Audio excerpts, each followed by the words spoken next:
नहीं नहीं नहीं, पहले वाली रेफर कर ले। चल bye bye. Hello guys, how are you kiddos? बालक, आज तबीयत बेटर है भाई। यस, आज हम काफी अच्छा फील कर रहे हैं कल दवाई लेने के बाद। Good afternoon, good afternoon, good afternoon. Back to our original time. अच्छा लग रहा है यार अपने टाइम पे क्लास लेने में। काफी समय मिलता है सुबह अपने ऊपर ध्यान देने के लिए। अच्छा लग रहा है मुझे, ये टाइम अच्छा लगता है। नहीं लेनी मुझे जल्दी classes. I like this time guys. Yes. कैसे बच्चा party? Oh thank you Anmol. Okay, तो आज हम नया चैप्टर की शुरुआत करने वाले हैं। ओहो सनी पाजी, थैंक यू पाजी। चलो गाइस, तो आज हम शुरू करने वाले हैं दूसरा चैप्टर ऑफ ह्यूमन फिजियोलॉजी, जिसका नाम है बॉडी फ्लूइड्स एंड सर्कुलेशन। काफी इंटरेस्टिंग चैप्टर है, काफी डिटेल्ड चैप्टर है। एक से दो क्वेश्चन आप एक्सपेक्ट कर सकते हैं। ठीक है? यस। एनसीईआरटी रीडिंग कर ली मैंने, वेरी गुड। एनसीईआरटी पढ़ी या नहीं पढ़ी? That was your homework. Yes. हाँ जी, किया नहीं की ना? Very good very good. और टीचर्स डे की तैयारी कैसी चल रही है? मेरे को सिर्फ लीना ने अभी तक वीडियो भेजी एक्टिंग की। उसने भेजी है मुझे एक्टिंग की कोकिला बेन की। कोकिला बेन। मैं वो वीडियो शेयर करूंगी आप लोग के साथ। ठीक है? तो मैं वेट कर रही हूं कि कब मेरे को और वीडियोस आएगी और कौन जीतने वाला है 5 सितंबर को बेस्ट डांसर, बेस्ट एक्टिंग बाज, बेस्ट सिंगर। यस बच्चों, ठीक है? कहां पर शेयर करनी है? अच्छा मैं बताती हूँ। आप इस ईमेल आईडी पे शेयर कर दे। ये वाली ईमेल आईडी रहेगी।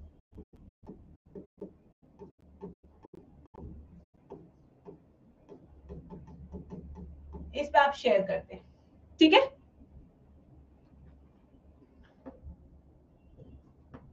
ठीक है बच्चों? अरे अच्छा, सामान अच्छा नहीं लगता, मैं तुझे पेटीएम कर दूंगी पैसे। ठीक है? ना अमेज़न का सामान अच्छा लगता, हार भी मंगा लो अपने लिए। चलो भाई आ जाओ।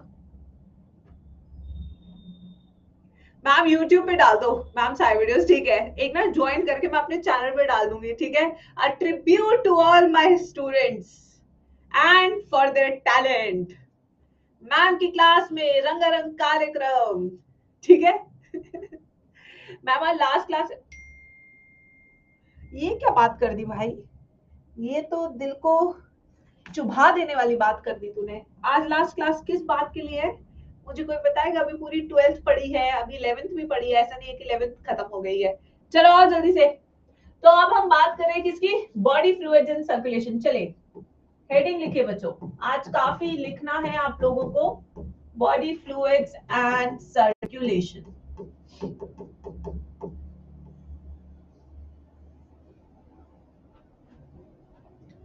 चैप्टर की हेडिंग लिख लीजिए सुंदर सुंदर। हाँ हाँ, पेंडिंग वेंडिंग जो भेजना भेज देना तुम। ठीक है? तो अपना टैलेंट दिखाओ।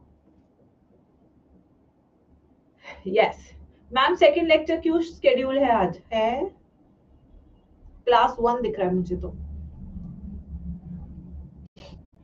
तो आइए बच्चों, तो सबसे पहले बॉडी फ्लूइड्स एंड सर्कुलेशन में बॉडी फ्लूइड्स के बारे में बात करेंगे, लिम्फ और ब्लड के बारे में बात करेंगे। तो आज जो पहला टॉपिक है जो आज की क्लास में हम शुरू करने वाले हैं वो है हमारा ब्लड। क्या हमारा पहला टॉपिक आज का? ब्लड। क्या है? ब्लड। ठीक है? अब ब्लड में जब हम बात करेंगे तो सबसे पहले हम बात करेंगे इसके इंट्रोडक्शन की। चलिए सब इंट्रोडक्शन लिखेंगे यहाँ पे। आखिर जो ब्लड है वो हमारा स्पेशलाइज्ड कनेक्टिव टिश्यू है, मस्कुलर टिश्यू है, नर्वस टिश्यू है, एपिथेलियल टिश्यू है। आखिर है तो है क्या? ये थोड़ा सा रिकैप करेंगे। जो आप पढ़ चुके हैं उसको बार बार पूछेंगे जिससे बच्चों को याद रहे। ठीक है? कैसा है बच्चों ये है एक तरह का स्पेशलाइज्ड कनेक्टिव टिश्यू। क्या ये एक तरह का? ये है एक तरह का स्पेशलाइज्ड कनेक्टिव टिश्यू। यही एकमात्र ऐसा कनेक्टिव टिश्यू है जिसके अंदर फाइबर्स होते हैं या नहीं होते हैं? क्या लिखूं गाइस? ये एकमात्र ऐसा कनेक्टिव टिश्यू है जिसके अंदर फाइबर्स आर एब्सेंट, ठीक है, यस। तो यहाँ पे in this tissue fibres are absent. अगर कनेक्टिव टिश्यू के ओरिजिन की बात करें तो इसका ओरिजिन एक्टोडर्मल होता है, एंडोडर्मल होता है या मीजोडर्मल होता है। इसका ओरिजिन कैसे होता है बच्चों? कनेक्टिव टिश्यू का ओरिजिन क्या होता है? Mesodermal in origin. Mutual friend जो कनेक्ट कराता है, म से म्यूचुअल, म से मीजोडर्म, कनेक्ट कराने से कनेक्टिव टिश्यू, ठीक है। म्यूचुअल फ्रेंड का काम क्या होता है? कनेक्ट कराना, ठीक है, यस। अब आइए नेक्स्ट, इसके बाद आते हैं आखिर जो ब्लड के बनने की प्रोसेस है उसे हम क्या कहते हैं? उसे हम कहते हैं हीमोपोइसिस। क्या कहते हैं बच्चों उसे? उसे हम कहते हैं हीमोपोइसिस। क्या कहते हैं? हीमोपोइसिस। What is haemopoiesis? अगर ये टर्म नीट में आ गया तो आप इससे क्या समझेंगे? The process of formation of blood, process of formation of blood, इसे कहते हैं हीमोपोइसिस। आखिर हीमोपोइसिस का प्रोसेस शुरू कहां से होता है? ये प्रोसेस शुरू होता है हमारे एम्ब्रियोनिक स्ट्रक्चर से जिसका नाम है योक सैक। ये कहां पे मिलता है आपको? एम्ब्रियोनिक स्ट्रक्चर, यानी कि जब आप छोटे मोटे थे, मां के भ्रूण में थे, तब ये प्रोसेस शुरू होता है एम्ब्रियोनिक स्टेजेस में योक सैक से।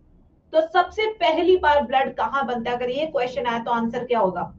What will be your answer guys? अगर पहली बार ब्लड बनने का सवाल आए तो सबसे पहली बार ब्लड कहां बनता है? इंसानी शरीर में, योक सैक में। फिर यही काम किसको सौंप दिया जाता है? स्प्लीन को। स्प्लीन के बाद खून बनाने का काम कौन करता है? लिवर। और लिवर के बाद फाइनली खून बनाने का काम कौन करता है? Bone marrow. कौन करता है? Bone marrow. बोन मैरो किस में करता है? एडल्ट्स में, एडल्ट्स में। और आखिर बोन मैरो होता कहाँ है? ये भी एक बड़ा इंटरेस्टिंग क्वेश्चन है जो नीट में काफी बार पूछा जा चुका है। आखिर ये बोन मैरो होता कहाँ है गाइस? अगर आपने मेरे साथ बोन का स्ट्रक्चर पढ़ा है तो वो बच्चे बिल्कुल आंसर कर सकते हैं, नहीं पढ़ा है तो बिल्कुल घबराने की बात नहीं है, मैं अभी बता दूंगी। एपिफाइसिस ऑफ लॉन्ग बोन्स कहां पे होता है ये? एपिफाइसिस माने कि किनारे, एंड्स ऑफ लॉन्ग बोन्स। एक लॉन्ग बोन का एग्जांपल जो हमें पता है वो कौन सी? हमारी फीमर। कौन सी? हमारी फीमर। यहाँ पे प्रेजेंट होता है हमारा बोन मैरो जहां पे ब्लड बनने की प्रोसेस होती है। ब्लड बनने की प्रोसेस को क्या बोलते हैं बच्चा पार्टी? हीमोपोइसिस बोलते हैं। क्या बोलते हैं मेरे प्यारे बच्चों? हीमोपोइसिस। क्या इंट्रोडक्शन क्लियर है? यहाँ ऐसा कोई भी शब्द जो आपको ना समझ में आया हो? बहुत इंट्रो वाली, परिचय वाली हरकतें हैं, परिचय वाले सेंटेंसेस है, ऐसा कोई टेक्निकल चीज नहीं थी, ठीक है। अब आते हैं कॉम्पोजिशन ऑफ ब्लड पे। अब यहां लिखेंगे कॉम्पोजिशन ऑफ ब्लड। आखिर जो हमारा खून है, आखिर जो हमारा रक्त है, वो किन चीजों से बना है? तो सबसे पहले जो हमारा खून है वो किससे बना होता है? 55% our blood is made up of dash. 55% हमारा ब्लड किससे बना होता है? 45% ऑफ ब्लड में क्या होता है? ये क्वेश्चन आ सकता है। तो 55% हमारे ब्लड में क्या होता है? प्लाज्मा। क्या होता है? प्लाज्मा। क्या होता है बच्चा बड़ी? प्लाज्मा। वहीं पे 45% of blood is formed elements. किससे बना होता है? फॉर्म्ड एलिमेंट से। अब आप कहेंगे मैम ये फॉर्म्ड एलिमेंट्स क्या होते हैं? कॉर्पुसल्स। क्या होते हैं ये? कॉर्पुसल्स, यानी कि सेल्स। तो कितने तरह के सेल है जो बचपन में तुम्हें पढ़ाए गए थे तुम्हारे खून में? कितने तरह के सेल है तुम्हारे खून में? बचपन में पढ़े थे, नहीं पढ़े थे? गधेड़ो, 3 तरह के सेल्स हैं तुम्हारे खून में। वो 3 तरह के सेल्स कौन से हैं? अब इन सबको हम डिटेल में पढ़ेंगे। पहले तो है लाल रक्त कोशिकाएं, यानी कि सबसे पहले आपका एरिथ्रोसाइट। क्या? आपका एरिथ्रोसाइट, जिन्हें हम आरबीसी के नाम से भी जानते हैं, रेड ब्लड सेल। फिर आते श्वेत रक्त कोशिकाएं, यानी कि ल्यूकोसाइट्स, जिन्हें दूसरे नाम से हम जानते हैं एज WBC। फिर तीसरी आती है आपकी प्लेटलेट्स। क्या आती है आपकी? प्लेटलेट्स। प्लेटलेट्स का दूसरा नाम क्या है? थ्रोम्बोसाइट्स। क्या नाम है इनका? थ्रोम्बोसाइट्स। क्या WBC बहुत तरह के होते हैं या एक ही तरह के होते हैं गाइस? यस मान लो, कोई नहीं भी आता है तो घबराने की बात नहीं है, आपकी अपनी क्लास है। गलत भी बोलोगे सिर्फ गधेड़ा ही तो सुनोगे, मार थोड़ी खा लोगे मुझसे। यस बच्चों, तो यहाँ पे दो तरह के WBCs है based on the size of granules. So based on size of granules, we have two types of WBCs. एक वो जिनमें ग्रैन्यूल का साइज बहुत बड़ा है, ऐसे सेल्स को हम कहते हैं ग्रैन्युलोसाइट्स। और एक वो होते हैं जिनमें साइज इतना छोटा है कि ऐसा लगता है कि है ही नहीं, ऐसा लगता है कि है ही नहीं। The size is so small, so minute कि देखकर लगता है कि है ही नहीं। ठीक है बच्चों, ऐसे सेल्स को हम क्या कहते हैं? ए ग्रैनुलोसाइट्स। क्या कहते हैं इनको? ए ग्रैनुलोसाइट्स। अगर ग्रैनुलोसाइट्स की बात करें तो बेन 10, वो देखा कार्टून बचपन में आता था, यानी ग्रैन्यूल्स किस चीज के होते हैं? केमिकल्स के, ठीक है, सिक्रीशंस के। अब बेन 10 देखा था बचपन में? बेन 10, वही ट्रिक टू रिमेम्बर है। बेन, बी बेसोफिल, ई इओसिनोफिल, बेन एन न्यूट्रोफिल। ए ग्रैनुलोसाइट जिसमें साइज बहुत छोटा है। ठीक है बच्चों, इसके दो एग्जाम्पल है, एक है लिम्फोसाइट्स और दूसरा एग्जाम्पल है इसका मोनोसाइट्स।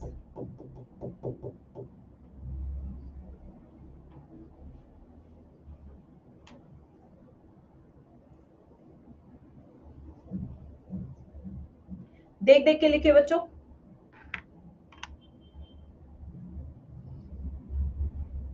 बीच बीच में वॉइस ब्रेक हो रही है, रुको, तुम लिखो मैं देखती हूँ।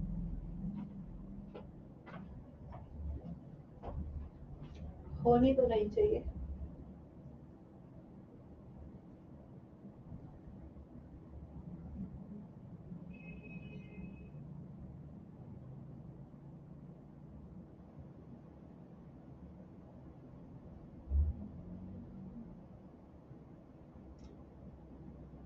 अब आ रही है सही से आवाज?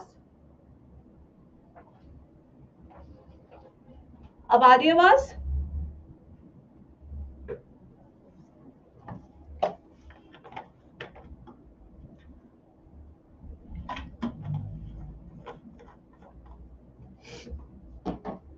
लिख लिया सबने?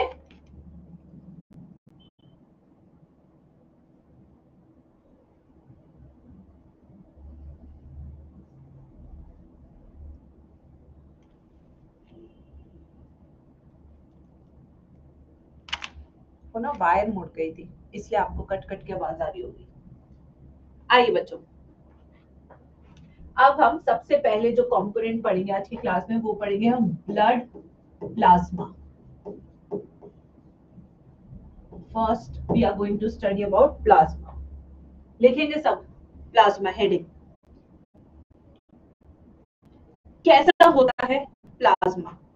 Ma'am voice producing echo, universal public school बता रहे हैं, आजकल तो स्कूल में जाने से भी डर लगता है। यस, सही आवाज है नहीं है भाई? एक बच्चे के सिस्टम में उसके सिस्टम में प्रॉब्लम है तो मुझे मत बताया करो। हाँ,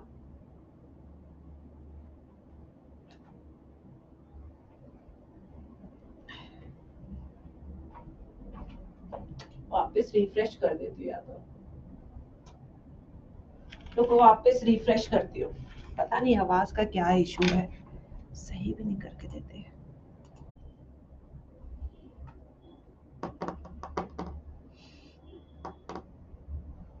ओके, अब मुझे नहीं पता, आप देख लो। चलो अब आते हैं बच्चों सबसे पहले प्लाज्मा के बारे में देखते हैं कि आखिर इस प्लाज्मा में होता क्या है। तो जल ही जीवन है, because maximum you are water. कैसे you are maximum water? 90 to 92% is water. तो प्लाज्मा में 90 से 92% क्या होता है? पानी ही होता है। अगर इसके कलर की बात करें तो इसका कलर स्ट्रॉ येलो से कलरलेस हो सकता है बेस्ड ऑन योर न्यूट्रिशन, उसमें न्यूट्रिशन कैसा है। ठीक है बच्चों, फिर आते हैं नेक्स्ट, इसका जो फॉर्मेशन है प्लाज्मा का, formation of plasma occurs in liver. ये कहां पे होता है? लिवर में होता है। ठीक है बच्चों, अब इसके अंदर सॉल्यूट्स, अगर इसके सॉल्यूट्स की बात करें प्लाज्मा की, तो इसके सॉल्यूट्स कितने होते हैं? 6 to 8% आर सॉल्यूट्स। अब ये सॉल्यूट कौन कौन से होते हैं, ये बात हमें करनी पड़ेगी। ठीक है, यस, कौन कौन से सॉल्यूट्स है? आ जाओ। तो सबसे पहले सॉल्यूट्स में हम देखेंगे प्रोटीन्स। क्या होते हैं? प्रोटीन्स। प्रोटीन्स कहाँ है? प्लाज्मा में। तो क्या मैं कह सकती हूँ, देखो प्रोटीन्स है प्लाज्मा में, प्लाज्मा पानी से बना है, तो क्या मैं कह सकती हूँ proteins are water soluble? Yes. क्या मैं कह सकती हूँ प्रोटीन्स आर वाटर सॉल्युबल? देखो प्रोटीन्स किस में? प्लाज्मा में। प्लाज्मा में क्या है? पानी। तो टेक्निकली प्रोटीन्स क्या हो गए? Water soluble molecules. यहां से एक कनेक्शन आप लोगों का बैठा या नहीं बैठा केमिस्ट्री का? तो जब भी प्रोटीन पे सवाल आएगा तो प्रोटीन्स आर वाटर सॉल्युबल। इसका एक तुम्हें प्रैक्टिकल एग्जांपल बताऊं। काफी बार आपने देखा होगा कि लोग प्रोटीन पाउडर पानी में मिक्स करके पीते हैं। Have you seen that? They don't mix in fat, मतलब वो मिल्क में नहीं मिक्स करते हैं, वो पानी में भी मिक्स करके पी लेते हैं। ठीक है, और अगर मान लो कि फैट चाहिए, क्या मैं ऑयल की ड्रॉप पानी में मिक्स करके पी सकती हूँ? नहीं, क्योंकि घी is water insoluble, proteins are water soluble. I think आपको ये वाला एग्जाम्पल हमेशा याद रहेगा। ठीक है, तो जो जिसका बेस होता है आप उसी में मिक्स कर पाते हैं, वरना मिक्स भी नहीं कर पाएंगे। ठीक है, चलो अब आते हैं नेक्स्ट। तो प्रोटीन वाटर सॉल्युबल होते हैं। कौन कौन से वाटर सॉल्युबल है, चलिए आइए देखते हैं। तो पहला जो प्रोटीन आज जो हम क्लास में डिस्कस करेंगे वो है एल्ब्यूमिन। ये एल्ब्यूमिन हमें कहां से मिलता है? एग व्हाइट से। कहां से मिलता है ये हमें? Egg white. अगर आप एग व्हाइट खाएंगे तो खूब सारा एल्ब्यूमिन मिलेगा। और एल्ब्यूमिन क्यों जरूरी है? To maintain the osmotic balance of your body. किसके लिए जरूरी है? To maintain osmotic balance of body fluids. Osmotic balance, कितना सॉल्ट रहेगा और कितना सॉल्ट बॉडी में नहीं रहेगा। ठीक है, वेज वाले मैम वो तो मुझे भी नहीं पता यार। सेकेंड, एल्बुमिन्स के बाद आते हैं हमारे इसके अंदर ग्लोबुलिन्स। ग्लोबुलिन्स किसके लिए यूज होते हैं मेरे प्यारे बच्चों? ग्लोबुलिन्स क्यों चाहिए? For immunity. क्यों चाहिए ग्लोबुलिन्स? इम्यूनिटी के लिए। ठीक है, इम्यूनिटी। कैसे इम्यूनिटी में पार्टिसिपेट करते हैं? By making antibodies. एंटीबॉडीज बनाते हैं। अगर एंटीबॉडीज आप देखोगे तो हम अक्सर ऐसे लिखते हैं IgA, IgG। IG का मतलब क्या होता है? इम्यूनोग्लोबुलिन। यानी कि अगर आप प्रोटीन नहीं खाएंगे तो टेक्निकली आपकी इम्यूनिटी कम हो जाएगी मेरे प्यारे बच्चों। तो इसलिए प्रोटीन खाना बहुत जरूरी है बॉडी इम्यूनिटी के लिए भी। ठीक है, ठीक है, चलो अब नेक्स्ट आते हैं तीसरे प्रोटीन। तीसरे हमारे कौन से हैं? फिब्रिनोजन। फिब्रिनोजेंस, ये जो प्रोटीन है हमारे फिब्रिनोजेंस, ये किस में हेल्प करते हैं? ब्लड क्लॉटिंग में। किस में हेल्प कर रही है ये प्यारे बच्चों? Blood clotting. ये बहुत इजी चैप्टर है यार, आप लोग आंसर देख देखकर क्लास में ही याद कर सकते हैं। ब्लड क्लॉटिंग में पार्टिसिपेट करता है। इसके अलावा और भी प्रोटीन्स होते हैं जैसे प्रोथ्रोम्बिन। प्रोथ्रोम्बिन भी किस में पार्टिसिपेट करता है? ब्लड क्लॉटिंग में। किस में पार्टिसिपेट करता है ये भी? ब्लड क्लॉटिंग में। अब प्रोटीन्स के अलावा और प्लाज्मा में क्या होता है बताओ जरा चैट बॉक्स में। इसके अलावा और क्या होता है? वेस्ट प्रोडक्ट, जिसे फिल्टर करती है किडनीज। वेस्ट प्रोडक्ट, कौन कौन सा वेस्ट प्रोडक्ट है? आइए, कौन कौन सा वेस्ट है? जैसे यूरिया, जैसे अमोनिया, जैसे यूरिक एसिड, जैसे कार्बन डाइऑक्साइड, ये सब क्या है, वेस्ट प्रोडक्ट जो आपको मिलेंगे प्लाज्मा में, यही किडनी फिल्टर आउट करती है। बट जब ये यूरिक एसिड आपके प्लाज्मा में, आपके ब्लड में बढ़ा हुआ दिखता है, तो सबसे पहला सिम्टम होता है जॉइंट पेन, यानी गठिया बाय। जिन लोगों के तलवों में दर्द होता है सबसे पहले, यहाँ पे तलवों में, ठीक है, और जिनको सबसे ज्यादा कहां दर्द होता है, यहाँ जॉइंट्स पे, समझ जाना कि गठिया by can be one of your reason, क्योंकि uric acid causes gouty arthritis. ये बड़ी उम्र के पुरुषों में और महिलाओं में सबसे ज्यादा देखे जाने वाली बीमारी है। इसके लिए क्या करना रहता है, अगर यूरिक एसिड बढ़ा है तो आपको हार्ट अटैक आने के भी चांसेस ज्यादा होते हैं, ये भी समझ लीजिए। आपका अगर किडनी का ये यूरिक एसिड बढ़ा हुआ है ब्लड में, तो हार्ट अटैक के चांसेस भी ज्यादा हो जाते हैं। क्यों ज्यादा हो जाते हैं, इसी चैप्टर में पढ़ाऊंगी, ठीक है। सब कुछ लिंक्ड है, आपस में इंटरलिंक्ड है। चलो अब आते हैं नेक्स्ट पे। इसके अलावा गैसेस, हमारे प्लाज्मा में गैसेस भी होती है, जैसे ऑक्सीजन, जैसे कार्बन डाइऑक्साइड, जैसे nitrous oxide, because nitrous oxide act as a what, act as a neurotransmitter, ठीक है। नेक्स्ट, आयंस, कौन कौन से आयंस है, माइक्रोन्यूट्रिएंट्स कहते हैं। आजकल आपने अक्सर सुना होगा, आजकल यूट्यूब पे, इंस्टाग्राम पे जो भी कोई प्रोपेगेंडा फैलाना होता है, 5-6 ठो यूट्यूबर्स और इंस्टाग्रामर्स को पकड़ो और बनाना शुरू कर दो, you know what, yes you, yes I'm talking to you, you have less micronutrients and you don't even know it, yes ऐसे बोलते हैं, yes you, yes I'm talking to you, you have less micronutrient, you don't even know it, you know why, because आप वो खाते ही कहाँ हैं, आप तो सिर्फ हकते हैं अपने जीवन में, आप कर ही क्या रहे अपने जीवन में बताइए, आप तो कुछ भी नहीं कर रहे हैं, ठीक है।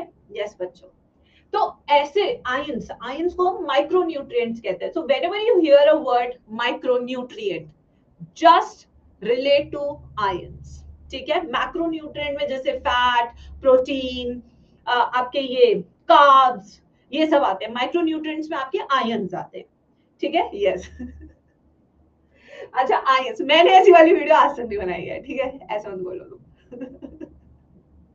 आयंस भी आ रहे हैं। आयंस कौन कौन से होते हैं, जैसे सोडियम, जैसे कैल्शियम, जैसे magnesium, zinc, bicarbonate ion, potassium ion, chloride ion, ये सब होते हैं, ठीक है, जो काफी जरूरी होते हैं।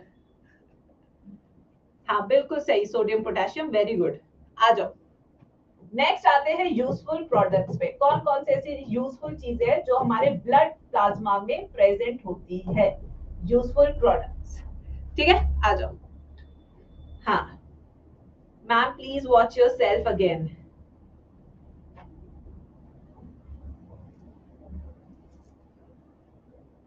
अभी भी अच्छी लग रही हूँ, क्या होगा, अभी भी वैसे अच्छी लग रही हूँ। अच्छा चलो, अब आते हैं यूजफुल प्रोडक्ट्स। कौन कौन से यूजफुल प्रोडक्ट्स होते हैं, ठीक है। चलो अब आते हैं, तो यहाँ पे प्रेजेंट होता है जैसे ग्लूकोज, हमारे प्लाज्मा में डिजोल्व होता है। हाँ, जैसे होते हैं अमीनो एसिड्स, ये भी आपको ब्लड प्लाज्मा में मिलेंगे।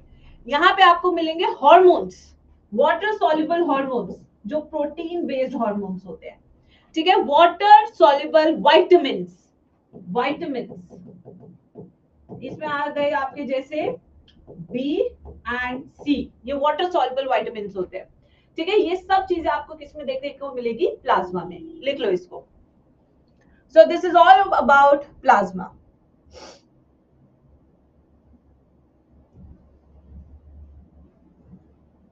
ए डी ई के क्या होते हैं, फैट सॉल्युबल वाइटामिन,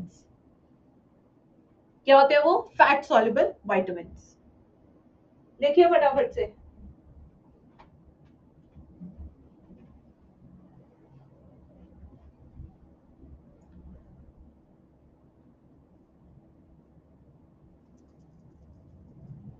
यहाँ बेटा सोफिया नोट्स प्रोवाइड नहीं होते हैं, लिखने पड़ते हैं।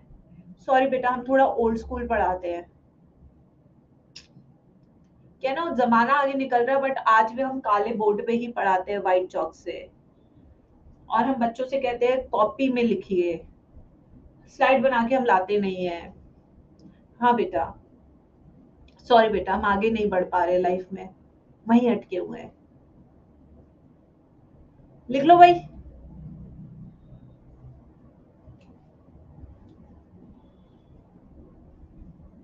चलो अब आगे चलते हैं। प्लाज्मा हो गया। अब हम नेक्स्ट टॉपिक क्या करेंगे, फॉर्म्ड एलिमेंट्स। नेक्स्ट हम क्या करेंगे, फॉर्म्ड एलिमेंट्स, जो कि कितने परसेंटेज होते हैं ब्लड के। Everybody in the chat section बार बार बोलो, जिससे क्लास में पूरा टॉपिक याद हो जाए। सीधा क्वेश्चन करना है क्लास के बाद। फिर कितना होता है, 45%। और इसमें सबसे पहले हम क्या करेंगे, आज हम एक टेबल बनाएंगे। ठीक है, तो यहाँ पे नेम ऑफ द सेल लिख लेते हैं, सेल लिख लेते हैं। यहाँ पे उसका डायग्राम एंड नंबर लिख लेंगे, कितने नंबर में प्रेजेंट होते हैं। यहाँ उसका लाइफ स्पैन लिख लेते हैं, लाइफ स्पैन लिख लेते हैं सेल का। और यहाँ लिख लेते हैं उसके कोई भी इंपॉर्टेंट फीचर जो सेल को यूनिक बना रहा है। तो ये आप सब टेबल बना सकते हैं।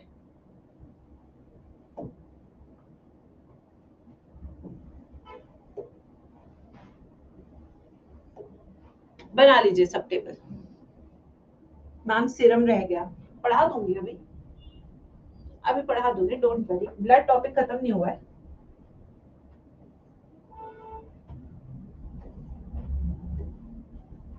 चल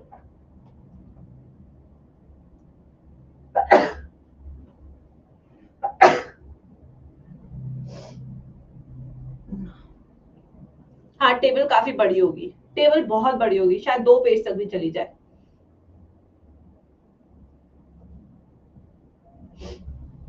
चलिए, तो सबसे पहला सेल आज की क्लास में हम लेंगे RBC, which is red blood cell. RBCs are also called as erythrocytes. They are also called as erythrocytes. तो पहला सेल कौन सा, RBC. RBC are also called as erythrocyte, red blood cells. अब इसका डायग्राम बना लेते हैं जो एनसीईआरटी ने लिखा हुआ है। कुछ ऐसा सा डायग्राम एनसीईआरटी ने बनाया आरबीसी का।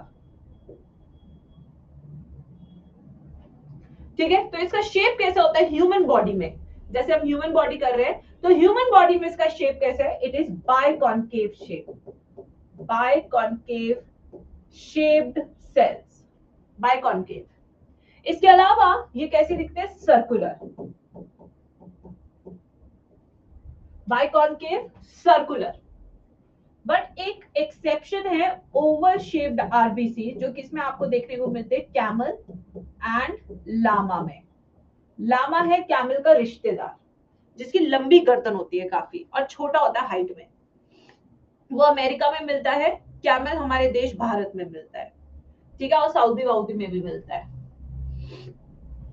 अब आते हैं इसका नंबर, आखिर कितना नंबर होता है आरबीसी का।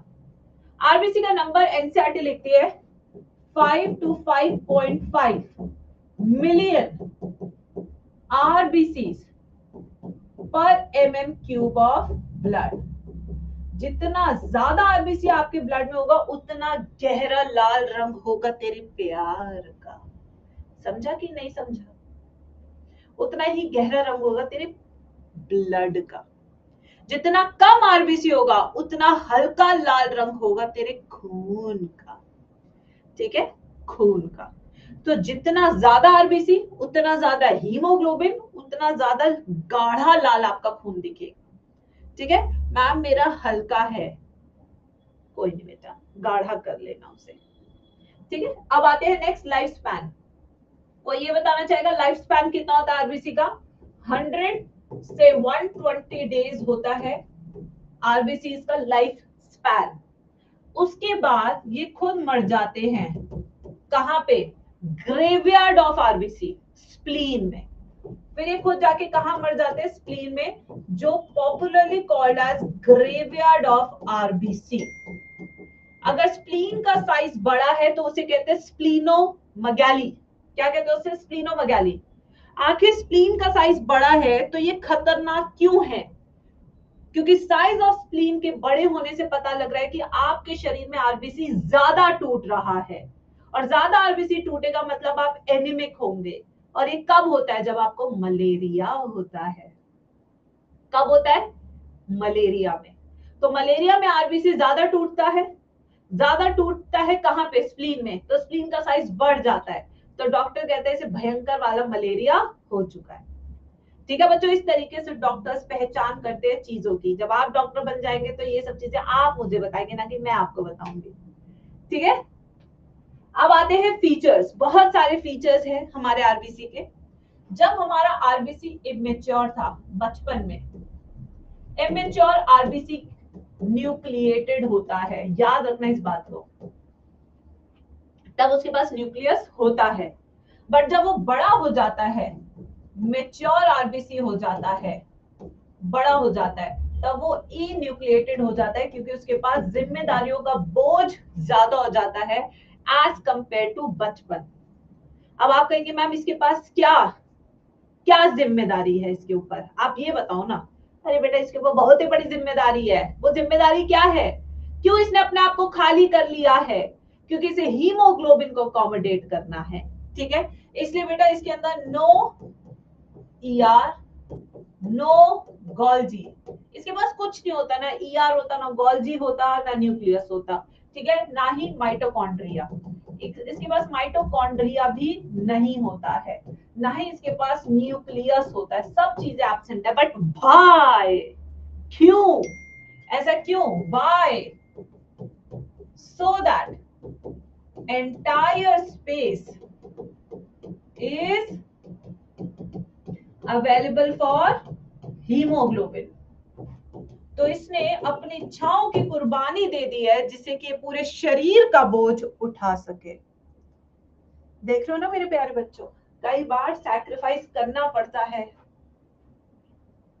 मैम एम्ब्रियो के पास इमेच्योर आरबीसी होता है, अरे इमेच्योर आरबीसी हर दिन तेरी बॉडी में बनता है, फिर वो मैच्योर होता है। कैसी बातें करते हो तुम लोग।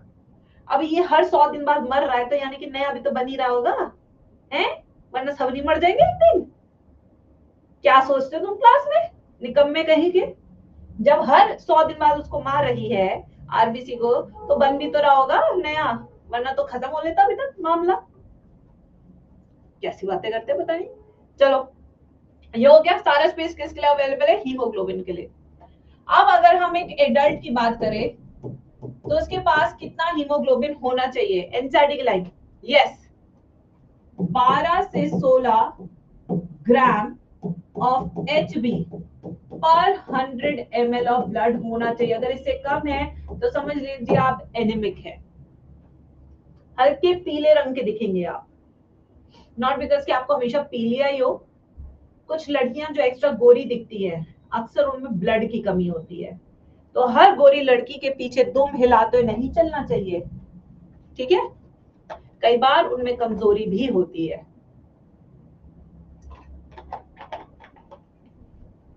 चलो अब आ जाते हैं नेक्स्ट लाइन पे। अब व्हाट इज एरिथ्रोपोइसिस, नाम से कोई बता सकता है व्हाट इज एरिथ्रोपोइसिस। एक मैंने बताया था हीमोपोइसिस, एक मैं बता रही हूँ एरिथ्रोपोइसिस। क्या मतलब होगा इसका, इसका मतलब है formation of RBC in bone marrow. Formation of RBC process को हम क्या कहते हैं, एरिथ्रोपोइसिस। और इसके लिए एक हार्मोन चाहिए होता है। इस एरिथ्रोपोइसिस के लिए मुझे एक हार्मोन चाहिए, और वो हार्मोन का नाम क्या है, एरिथ्रोपोइटिन। क्या नाम है हार्मोन का, एरिथ्रोपोइटिन। और ये हार्मोन एरिथ्रोपोइटिन कहां से आता है, ये आता है किडनी से। कहां से आता है, किडनी से, एरिथ्रोपोइटिन।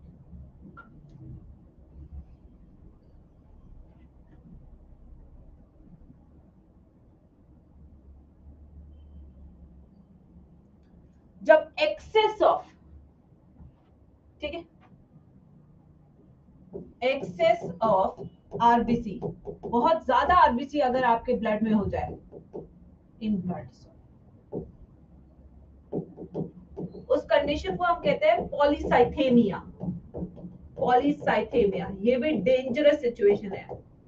जरूरत से ज्यादा कोई भी चीज खतरनाक होती है, जरूरत से ज्यादा जिम कर लेने से भी स्वर्गवास होता है, इसलिए हर चीज लिमिट में किया करो। जरूरत से ज्यादा एक दिन पढ़ लोगे तो फिर हफ्ते भर की छुट्टी पे चले जाओगे, वो ज्यादा खतरनाक है बजाय एक दिन 15 घंटे पढ़ने से। एक हफ्ता 5-5 घंटे पढ़ लेना still a better solution than एक दिन में 15 घंटे पढ़ लेना। याद रखना, too much of anything is dangerous. Homeostasis क्या होता है? वो तो कंट्रोल होता है बेटा, maintenance of internal body.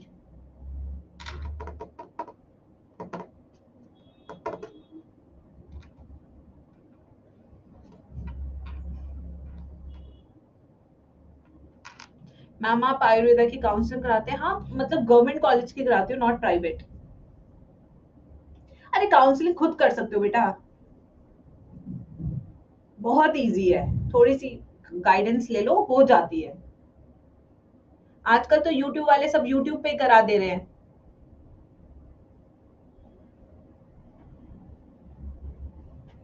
Ma'am spleen जाने के बाद डेड ब्लड का क्या होता है? दीदी ब्लड डेड नहीं होता है, उसमें से हीमोग्लोबिन को तोड़ दिया जाता है, फिर हीमोग्लोबिन के कंपोनेंट्स को फिर ब्लड से लिवर में भेजा जाता है, लिवर फिर से हीमोग्लोबिन बनाता है। बॉडी को रिसाइकल करना बहुत अच्छे से आता है। ठीक है, चलिए अब आगे चलिए। अब नेक्स्ट सेल जो हम करेंगे क्लास में वो है हमारा डब्ल्यूबीसी। डब्ल्यूबीसी को दूसरे नाम से हम क्या कहते हैं? ल्यूकोसाइट्स। ल्यूकोसाइट का सेल शेप देखे तो कुछ इस तरीके से होता है, ये देखिए ऐसे दिखते हैं। यानी कि शेप कैसा है इसका? Everybody in the chat section, shape कैसा है इसका? Amoeboid shape. कैसा है इसका शेप? एमीबॉइड शेप्ड सेल्स होते हैं ये। अगर इसके नंबर की बात करें तो इसका नंबर कितना होता है गाइस? 6000 से 8000 सेल्स पर mm³ ऑफ ब्लड। यानी कि ये सेल्स काफी कम होते हैं एज कंपेयर टू आरबीसी। ठीक है, प्लस इनमें एक ताकत होती है, वो ताकत का नाम क्या है? डायपिडेसिस।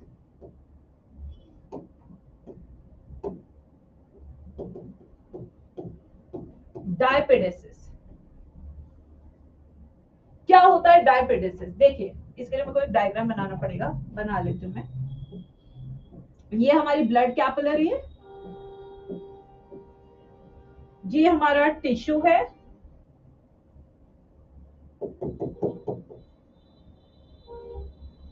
टिश्यू पे अटैक किया है एक वायरस ने, ये वायरस है। ठीक है, वायरस बैक्टीरिया कुछ भी ले लो, ये है बैक्टीरिया, ये हमारा क्या है? टिश्यू। अब इस ब्लड के अंदर पुलिस है, उस पुलिस का नाम क्या है? डब्ल्यूबीसी। ये पुलिस देखेगी चोर को, चोर चोर चोर, ठीक है, फिर ये तुरंत से यहां से ऐसे पतली गली से निकल जाएगी, ये पहुंच गई पुलिस इसके पास। अब इसको ढाई ढाई ठुश ठुश ठुश मार दिया जाएगा, मार गिरा दिया जाएगा। ठीक है, तो ये जो प्रोसेस हुई है इसे हम क्या कहते हैं? Diapedesis. The squeezing of WBC out from blood capillary to kill the microbe in tissues is called diapedesis.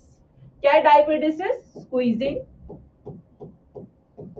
out of WBCs from blood capillary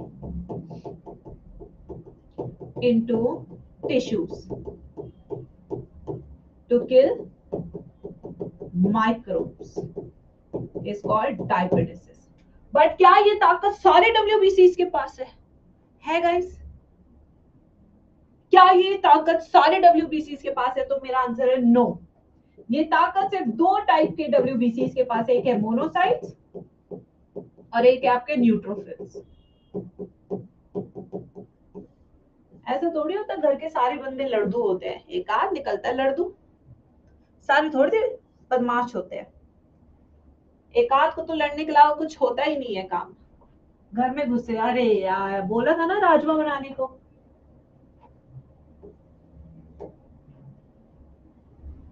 rajma की छोटी बहन लोबिया क्यों बना दी?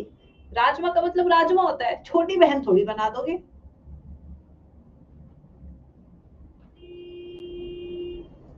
अब आते हैं लाइफ स्पैन।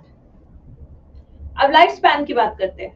इनका लाइफ स्पैन हो सकता है वीक्स टू ईयर्स, क्योंकि ये मेमोरी सेल्स भी बनाते हैं, इसलिए सालों साल ये आपके शरीर के अंदर रह सकते हैं मेरे बच्चों। अब आते हैं फीचर्स, क्या क्या फीचर्स है इसके। Ma'am with her personal experience, no no no no, अब तो मेरे पति की जुबान ही जा चुकी है शादी के 4 साल बाद, अब वो कुछ बोलता ही नहीं बेचारा। इस ट्रेनिंग के लिए all the females can contact me. 20,000 रुपए का कोर्स है बस, कैसे अपने पति की जुबान बंद कर दे।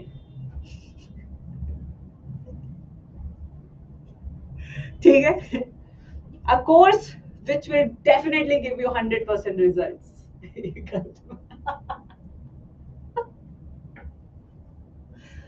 चलो, ये वीक्स टू इयर्स, ये तो महापैक से अरे तो पूरा लाइफ का एक्सपीरियंस बताया जा रहा है भाई।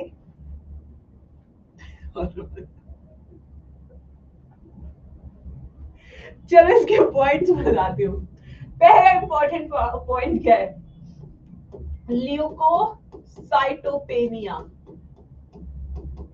ल्यूकोसाइटोपेनिया, पेनिया का मतलब होता है लो काउंट, ठीक है। इट इज, अच्छा इसे ल्यूकेमिया भी बोल सकते हैं, तो ये वाला टर्म रहे तो ल्यूकेमिया ही कर लो इसे। एक second, leukaemia, this is blood cancer, इसमें तो खैर काउंट बढ़ेगा। Increase WBC count, leukaemia blood cancer में WBC का काउंट बढ़ जाता है, ठीक है। यस, बहुत ही बदमाश हो तुम लोग, ठीक है, आ जाओ।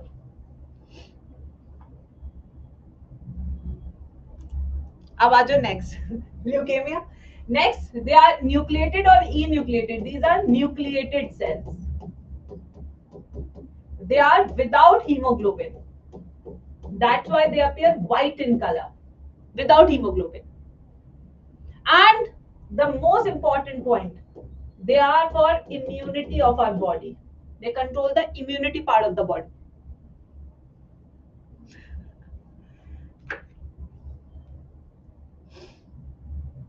चलो भाई लिखो इसको।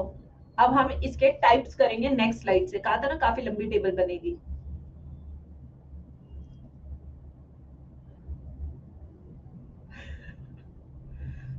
थैंक्स हर्ष। अब मैं इसके ऊपर कोई भी कमेंट या टिप्पणी नहीं करूंगी, otherwise you will not buy my course. देखो मुझे जहां जाना होता है मैं जाती हूँ, जहां घूमना होता है घूमती हूँ, है ना। Leukaemia is a blood cancer बेटा, ब्लड कैंसर बेटा, ल्यूकेमिया इज ब्लड कैंसर। आपने ब्लड कैंसर तो सुना होगा, खून का कैंसर। ल्यूकेमिया होता है उसमें आपका WBC का काउंट बढ़ जाता है बहुत ज्यादा।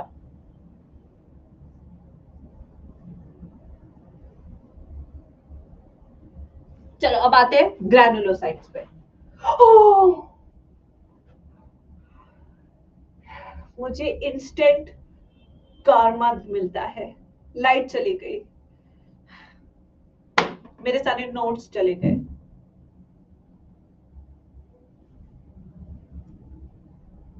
यहाँ पक्का कहीं कैमरा है।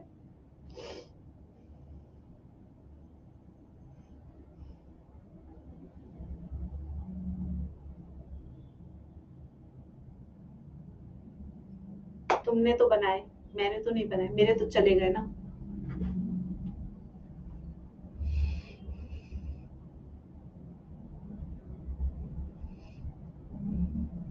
मुझे ऐसे इनकम्प्लीट काम करने में इरिटेशन होती है ना।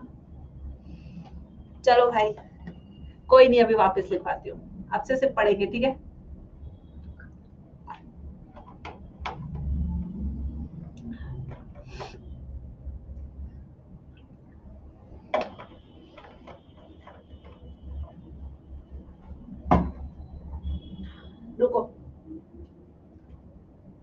ऑटो सेव वाला कोई ऑप्शन नहीं होता क्या कहीं से? अभी स्टार्ट हो रहा है, रुको 2 सेकंड रुको, अभी स्टार्ट हो रहा है।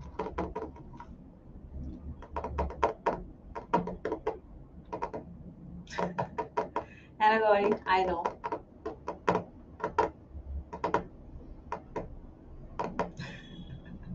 Thanks, Noah.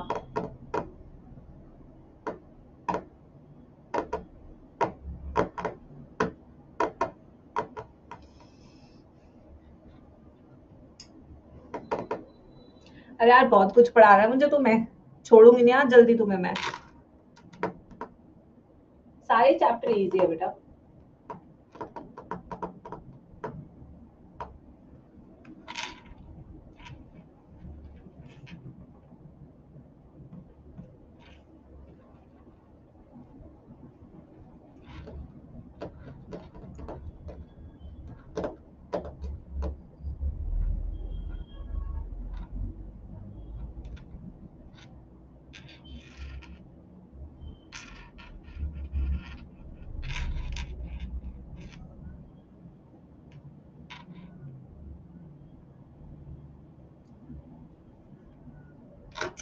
अभी ये सब होना है, देखो अभी ये सब होना है। मैम कल भी क्लास है, कल क्यों क्लास नहीं होगी? कल कुछ है क्या? हाँ, किसी की शादी वादी है तो बताओ, तो नहीं लूं क्लास। कल क्लास होगी, थोड़ी सी लेट होगी क्योंकि कल मुझे ध्वनि की पीटीएम में जाना है, बट कल क्लास होगी, आके लूंगी मैं फिर क्लास।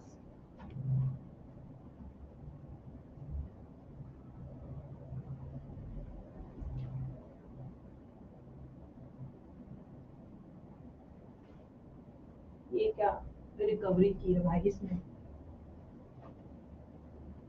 आई थिंक बेटा नोट्स का थोड़ा सा लॉस हो गया, कोई नहीं, सब ब्लैंक हो गया है यार। चलो कोई नहीं, मैं इसको देखती हूँ, मैं इसको कैसे सेट करूंगी बाद में नोट्स को। आ जाओ। तो हम हेडिंग लिख रहे थे ग्रैनुलोसाइट्स की, चलिए बच्चे लिखिए ग्रैनुलोसाइट्स।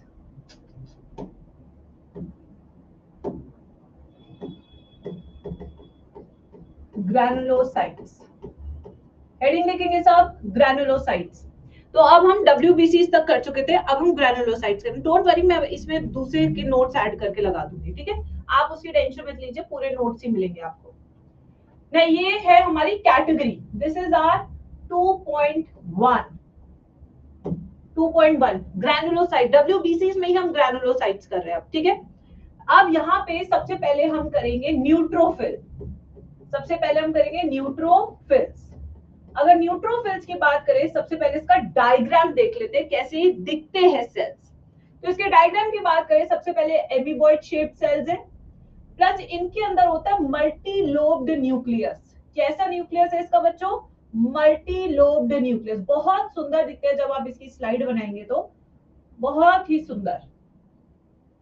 ये हो गया आपके मल्टी लोब्ड न्यूक्लियस, ये देखिए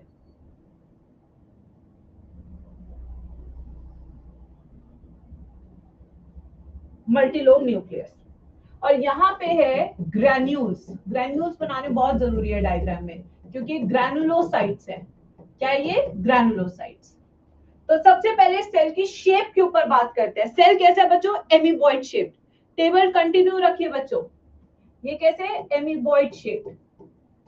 एमीबॉइड शेप्ड है, प्लस इसका न्यूक्लियस कैसा दिख रहा है मेरे प्यारे बच्चों? इसका न्यूक्लियस है मल्टी लोब्ड न्यूक्लियस। कैसा है इसका न्यूक्लियस? Multi lobed nucleus. बेटा प्लेटलेट्स इसके बाद होंगे, पहले हम WBCs कर रहे हैं मेरे प्यारे बच्चों। WBC का जो फर्स्ट टेबल बनाया था मैम ने, पहले WBC कंप्लीट करेंगे फिर प्लेटलेट्स पे जाएंगे, ठीक है? ये मल्टीलोब न्यूक्लियस, इनको PMNLs के नाम से भी जानते हैं हम। और क्या दूसरा नाम है इसका? PMNLs। Now what is PMNLs? Polymorpho nuclear leukocyte. क्योंकि इसका जो न्यूक्लियस है वो मल्टीलोब्ड होता है, इसलिए इसे पॉलीमॉर्फो न्यूक्लियर ल्यूकोसाइट भी कहते हैं, PMNLs भी कहते हैं न्यूट्रोफिल्स को, ठीक है?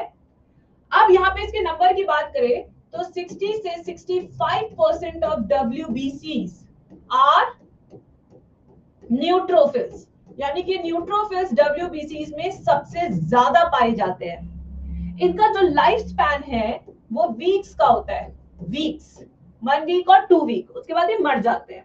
आखिर इन्हें न्यूट्रोफिल क्यों कहते हैं, आइए इसका मतलब समझाती हूँ। न्यूट्रो का मतलब होता है न्यूट्रल, फिल का माने मतलब है लवर बॉय। क्या है, लवर बॉय।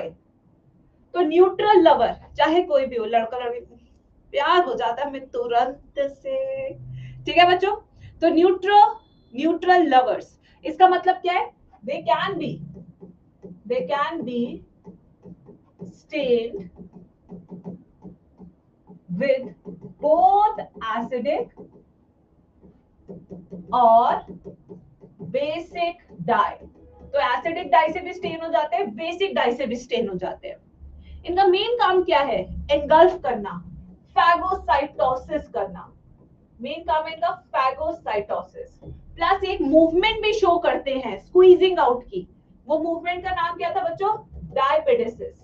क्या नाम था, डायपेडेसिस। ठीक है, अब आते हैं सेकंड टाइप ऑफ सेल।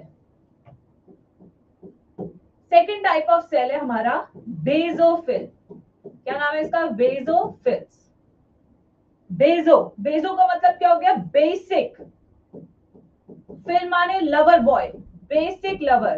तो कोई मुझे नाम से बता सकता है कौन सी डाई से स्टेन होंगे ये, कोई नाम से बता सकता है कौन सी डाई से स्टेन होंगे ये, नाम से बताने की कोशिश करो, आधा तो ऐसे ही याद हो जाएगा, रटने की जरूरत ही नहीं है, नाम में उसका छुपा हुआ है मतलब। बेसिक डाई से स्टेन होने वाले, ठीक है। ये है इनका स्ट्रक्चर डायग्राम। बेसो, बाय नहीं, ट्राइलोब न्यूक्लियस होता है, बीटी। ये देखिए इनका न्यूक्लियस कैसा होता है, ट्राइलोब।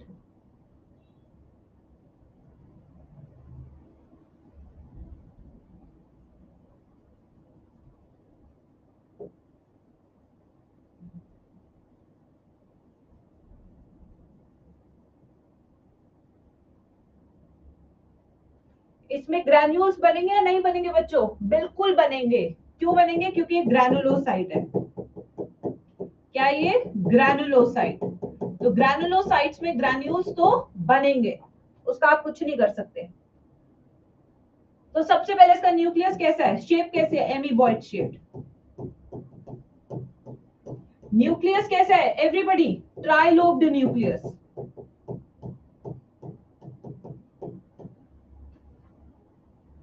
कितने होते हैं बेसोफिल्स, 0.5 से 1%, सबसे कम।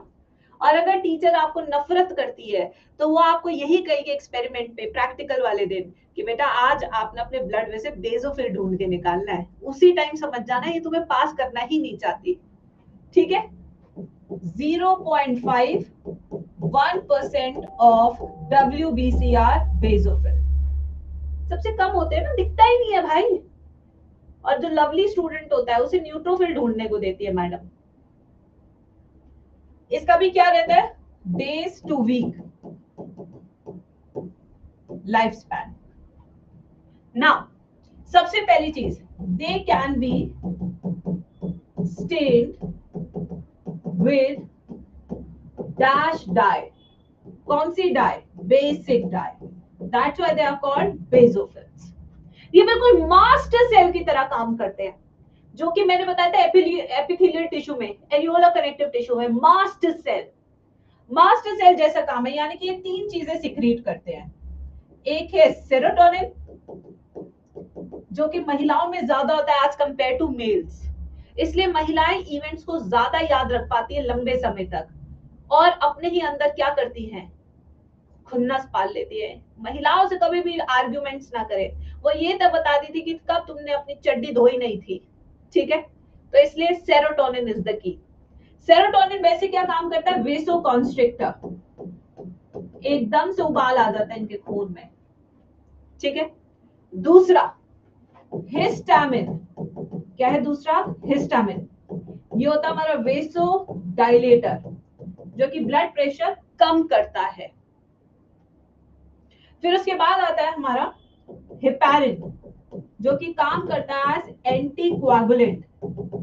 ये ब्लड कोआगुलेशन होने नहीं देता है मेरे प्यारे बच्चों। ये खून के अंदर क्यों होता है? जैसे कि कोई भी ब्लड क्लॉट आपके खून में ना रह जाए, अगर वो खून में रह गया तो आपका ब्लड फ्लो नहीं करेगा अच्छे से, और अगर फ्लो अच्छे से नहीं करेगा तो हार्ट अटैक आ जाएगा।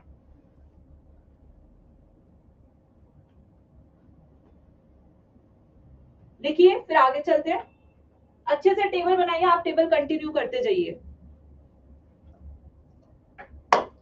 मैम तो हम लोग में हिस्टामिन ज्यादा होता है? नहीं बेटा सनी, आप लोगों में टेस्टोस्टेरोन ज्यादा होता है।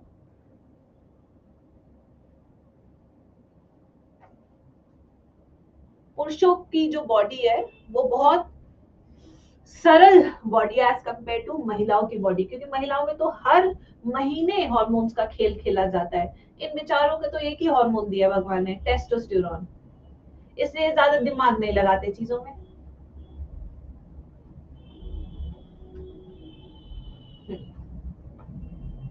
लिख लिया बच्चों? Next, eosinophils। eosino means acidic, phil माने लवर बॉय। अब इसका डायग्राम बना लेते हैं, ठीक है। वेसोडाइलेशन क्या होता है? ये आपकी आर्टरी है, जब आप इसका डायमीटर बढ़ा देते हैं इतना, इसे कहते हैं वेसोडाइलेशन। वेसोकंस्ट्रिक्शन क्या होता है? जब ब्लड वेसल का आप ल्यूमेन छोटा कर देते हैं। This is how you control the blood flow in your body. जैसे होता है ना, दूर तक पानी पहुंचाना है तो पाइप को कस दो, और अगर दूर तक नहीं पहुंचाना तो उसे ऐसे पकड़े रखो, बस, ठीक है। इओसिनोफिल,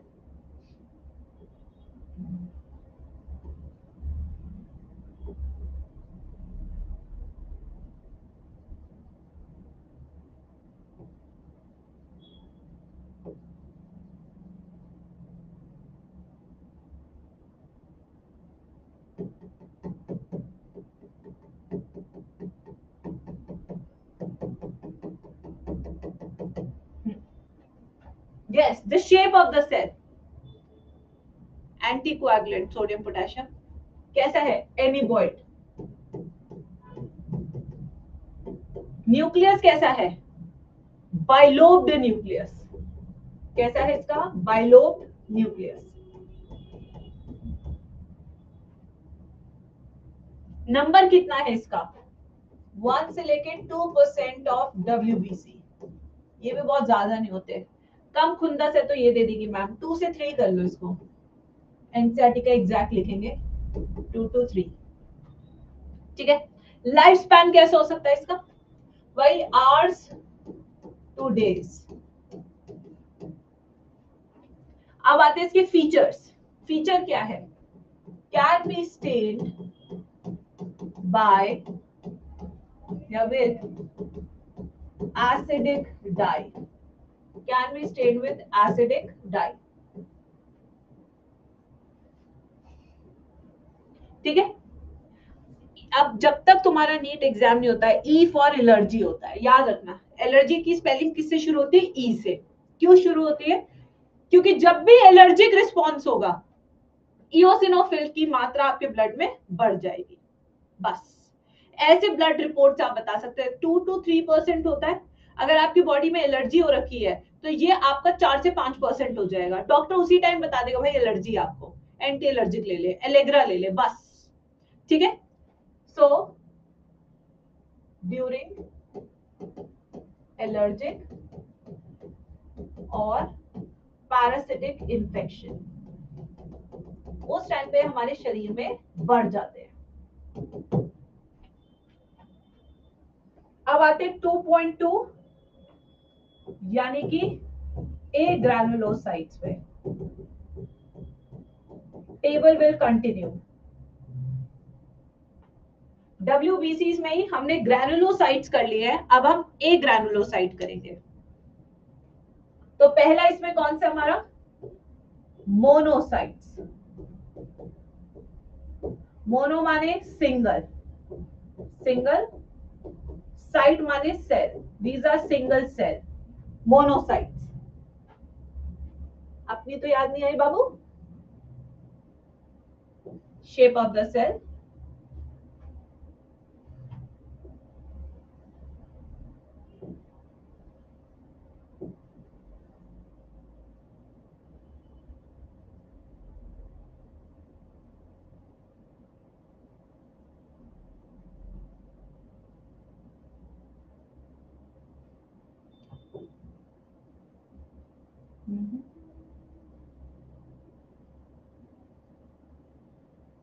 यहाँ पे आप ग्रैन्यूल्स नहीं बनाएंगे क्योंकि ए ग्रैनुलोसाइड है। ये लो,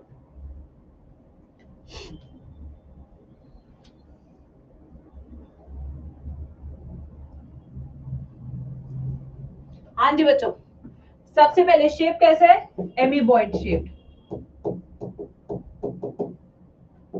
न्यूक्लियस का शेप कैसा है, kidney shape, bean shape, horseshoe shape. किसी से भी क्वेश्चन आ सकता है।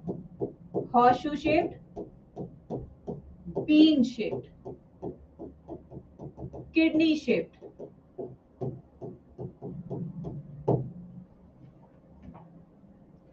कितने होते हैं बॉडी में, 6 to 8% ऑफ WBCs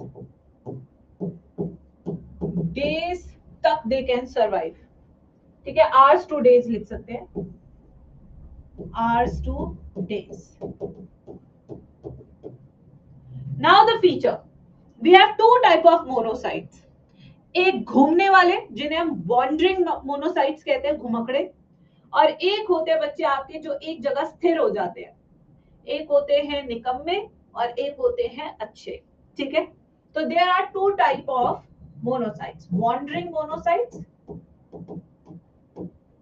जो किस में घूमते रहते हैं, ब्लड में, okay, which floats in blood. और दूसरे होते हैं हमारे रेजिडेंट मोनोसाइट्स जिन्हें हम कहते हैं मैक्रोफेजेस।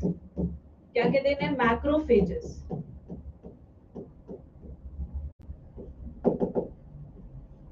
ये टिश्यूज में रहते हैं, ये अब ब्लड में ना रह के कहां रहते हैं, लिव इनसाइड टिश्यूज। इसके कुछ एग्जांपल्स भी बता देती हूँ, बड़े पॉपुलर एग्जांपल है जो क्वेश्चन आते भी हैं। जैसे लिवर में भी है कुफर सेल। ये पहले चैप्टर था तो उसमें आता ही था जब लिवर पढ़ाती थी मैं, अब तो चैप्टर उड़ा दिए एनटी है। कह रहे कि डाइजेशन नहीं सिखाएंगे, सारी बीमारियां पेट से शुरू होती हैं, बट हम डाइजेशन नहीं पढ़ाएंगे। वाह वाह वाह वाह वाह वाह। ठीक है, आज के डेट में हर बच्चे को एसिडिटी की कभी ना कभी प्रॉब्लम रहती है, कभी कॉन्स्टिपेशन होता है, कभी वॉमिटिंग होती है। सब चीजें किससे रिलेटेड है, पेट से। बट हम पेट नहीं पढ़ाएंगे, क्यों, क्योंकि सिलेबस बहुत ज्यादा है ना बच्चों का। लिवर, ऐसे हमारे ब्रेन के पास होते हैं mesangial cells, mesangial cell, microglial cell, sorry ये किडनी आएगा यहाँ पे, किडनी में होते हैं मिसेंजियल। ब्रेन के पास होते हैं माइक्रोग्लियल सेल्स। ऐसे ही हमारे, और क्या बचा भाई, और क्या बचा, स्किन के पास होते हैं डेंड्रिटिक सेल्स,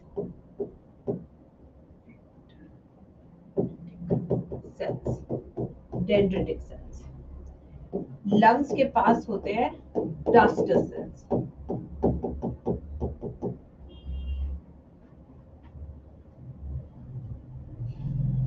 हार्ट के पास नहीं है।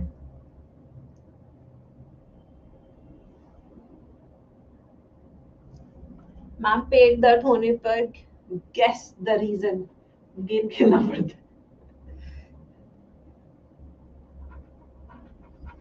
इस मौसम में तो खैर जितना आप डेयरी प्रोडक्ट्स अवॉइड कर सको बारिश के दिनों में उतना आपको करना चाहिए।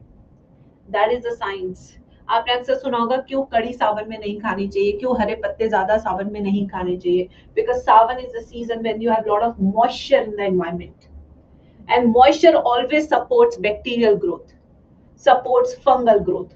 और जितने भी डेयरी प्रोडक्ट्स होते हैं, जितने भी आपके ग्रीन वेजिटेबल्स होते हैं, उनमें सबसे ज्यादा फंगस लगती है क्योंकि उनमें खुद में भी मॉइस्चर है।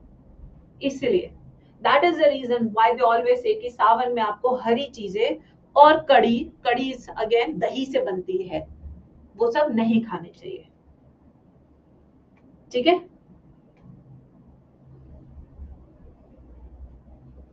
कम से कम खाना चाहिए आपको डेयरी प्रोडक्ट्स। नेक्स्ट आते हैं बच्चों लिम्फोसाइट्स।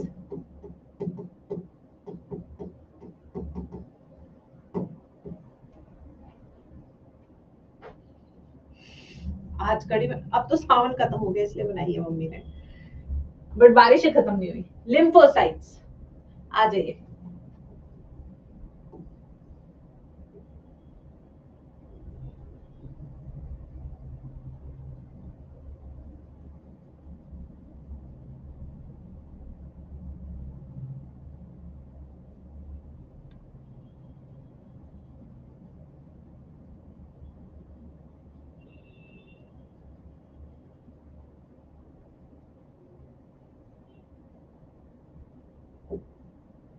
ओके, क्या है इसके पास? एमीबॉइड शेप्ड है,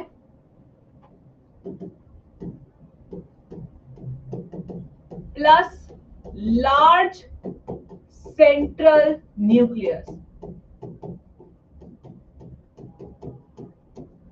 स्कैंटी साइटोप्लाज्म। स्कैंटी साइटोप्लाज्म का मतलब क्या है? बहुत ही कम साइटोप्लाज्म है।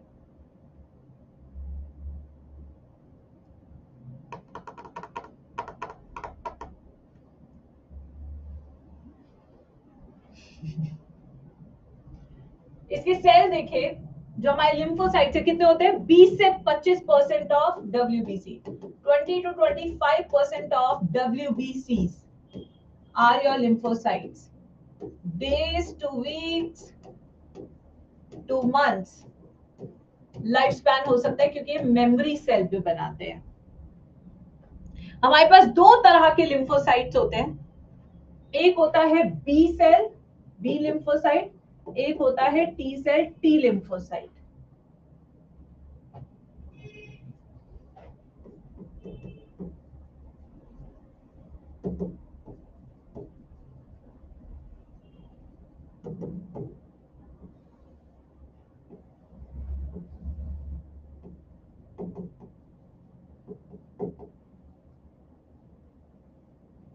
ओके, कोई भी बच्चा क्लास में बता सकता है बी सेल और टी सेल कहां बनते हैं? बी सेल और टी सेल कहां बनते हैं? कोई भी बच्चा who can tell me this, B cell और टी सेल का फॉर्मेशन कहां होता है? दोनों का फॉर्मेशन होता है आपके बोन मैरो में। कहां होता है दोनों का फॉर्मेशन? बोन मैरो में। बट मेच्योरेशन कहां होता है? बी सेल का मेच्योरेशन होता है बोन मैरो में, बट टी सेल का मेच्योरेशन का होता है थाइमस ग्लैंड में, जिसका साइज आपकी एज के साथ घटता है, इसलिए आपकी इम्यूनिटी भी कम हो जाती है विद एज।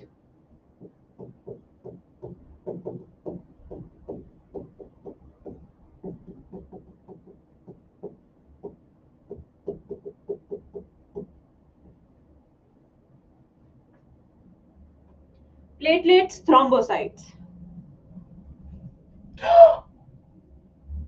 भगवान, मैंने कुछ भी नहीं बोला था गॉड। बेटा मैं ही जानती हूँ कि मैं तुम्हें कैसे कैसे पढ़ाती हूँ, कितनी कितनी प्रॉब्लम्स के बाद भी मैं पढ़ाती हूँ, ये मैं ही जानती हूँ। अपने सिलेबस को टाइम पे रखने के लिए संडे से लगातार क्लासेस ले रही हूँ, दूसरा संडे आने को हो गया।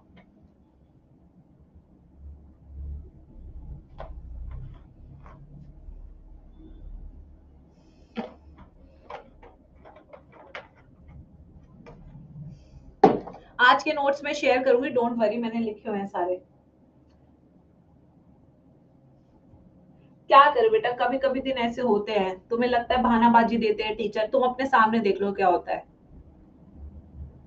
कई बार आपको लगता है ना इंटरनेट का बहाना करके टीचर छुट्टी ले रहा है, ऐसे ही होता है ये सब हरकतें, मजा ही नहीं आता फिर पढ़ाने में। अब देखो ब्रेक आ गया ना 5 मिनट का,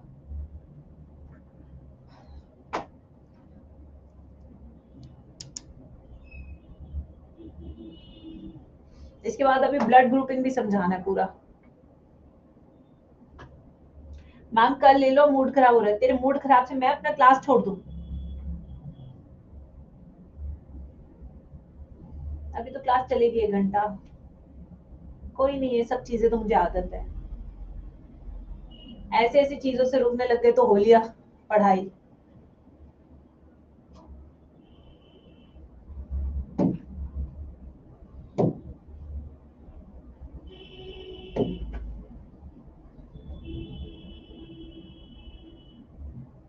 चलो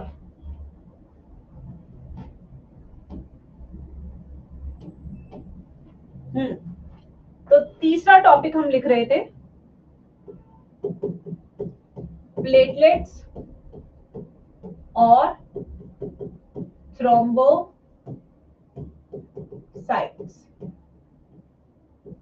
लिखिए, मैच्योरेशन बी सेल का बोन मैरो में, मैच्योरेशन टी सेल का थाइमस में। स्कैंटी का मतलब होता है बहुत कम साइटोप्लाज्म। ठीक है, अब देखो ये है डायग्राम प्लेटलेट्स के, इस तरीके से ये डायग्राम है प्लेटलेट्स के। प्लेटलेट की शेप कैसी है? Biconvex, biconvex disc shaped, disc shaped. थोड़ा सा स्पेस छोड़ो, इतना स्पेस छोड़ना ही नहीं है, साथ साथ लिख ही रहते आप। नंबर 1.5 लाख से 3.5 लाख प्लेटलेट्स पर mm³ ऑफ ब्लड। इनका लाइफ स्पैन कितना होता है? 1 वीक, 7 डेज तक जीती है हमारी प्लेटलेट्स। आखिर ये बनती कैसे है? अरे तुम ये सब छोड़ो, सेव वेव ये सब मैं कर लूंगी, तुम्हारा काम सिर्फ पढ़ना है। नोट्स प्रोवाइड कराना मेरा काम है, मेरे पास सब बना रहता है, वो तुम सब छोड़ो, तभी तो नो टेंशन। टेक्नोलॉजी का फायदा क्या फिर जब हम उसे यूज ही ना करें ऐसे सिचुएशन में। तो होता है क्या बच्चों, बोन मैरो में एक बड़ा भैया सेल होता है। वो बड़े भैया सेल का नाम क्या होता है? Mega karyocyte. वो टूट जाता है, ढिशुम ढिशुम ढिशुम। जब वो टूट जाता है तो उसके 2000 टुकड़े बनते हैं और उन टुकड़ों को हम कहते हैं प्लेटलेट्स। ठीक है, so there is a one large cell, one large cell called mega karyocyte, which undergoes fragmentation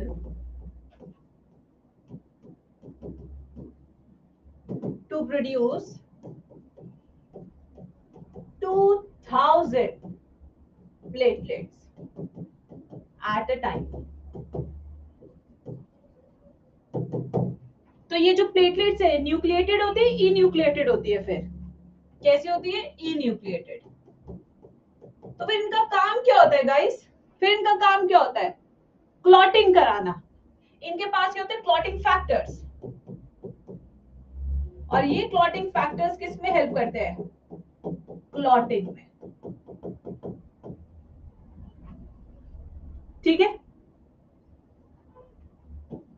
thrombocytopenia ये वो कंडीशन है जिसके अंदर आपके प्लेटलेट्स कम हो जाते हैं, लो प्लेटलेट काउंट। ये कब होता है? जब आपके अंदर बीमारी होती है, जैसे डेंगू, जैसे चिकनगुनिया। उस टाइम पे आपके शरीर में चितकबरे निशान आते हैं, चितकबरे, रैशेस। उन रैशेस को क्या कहते हैं? परप्यूरा।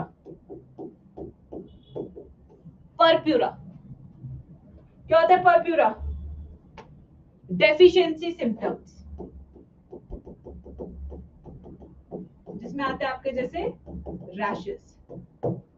ब्लड कोएगुलेट नहीं हो पाता। मैम इनके पास न्यूक्लियस होता है क्या? इन्यूक्लिएटेड का मतलब होता है विदाउट न्यूक्लियस। मैम ब्रेन में ब्लड क्लॉट क्यों हो जाता है? क्योंकि ब्रेन की नस फट जाती है जब आप बहुत ज्यादा सोचते हैं कि मेरा नीट क्लियर होगा या नहीं होगा। कर्म करने का अधिकार भगवान ने हमें दिया है, बट फल की इच्छा ना रखना ही हमारे बेस्ट तरीका है जिससे हम इस टाइम पे अपने दिमाग को सुकून दे सकते हैं। हम आजकल की जनरेशन पहले रिजल्ट चाहती है और मेहनत बाद में। We want guarantee. If somebody is not offering us a guarantee, we will not buy that thing. That is the reason we have stopped working. We have stopped doing hard work. जैसे कि आजकल बच्चे मेरे से call पे पूछते हैं, ma'am इस फील्ड में मेरे को मिलेगा ना मस्त पैसा? मैं कहूंगी अरे भाई तू इस फील्ड को मैंने चल तेरे को ज्वाइन करा दिया, चल तू एमबीबीएस ज्वाइन करा दिया मैंने तुझे, तू पढ़ेगा नहीं तो अच्छा डॉक्टर भी नहीं बनेगा। अब एमबीबीएस के बाद भी तू पैसा नहीं कमा पाएगा। सो very first step is to do hard work, to learn, to get experience.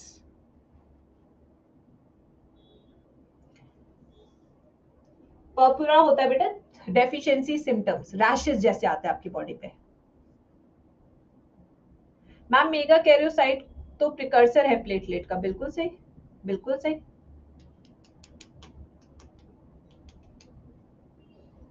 चल अब आए, अब यहाँ पे एक चीज हमारी छोटी सी रह गई जिसे हम नोट करके लिखेंगे। What is a serum? क्या होता है सीरम? जो चोट से एक फ्लूइड बाहर निकलता है उसे सीरम कहते हैं। Serum is plasma without clotting factors. यहाँ पे बेटा सिर्फ आपका ब्लड टॉपिक कंप्लीट हुआ है, कॉम्पोजिशन ऑफ ब्लड। जब इसके बाद आप एनसीईआरटी पढ़ेंगे तो आपको लगेगा मैम ने सब टैबुलर फॉर्म में लिखवाया है, बट सब कुछ है। हाँ दीक्षा लिख लिया सबने? Everybody, now can we start with second topic, that is blood group. We have to start with blood grouping.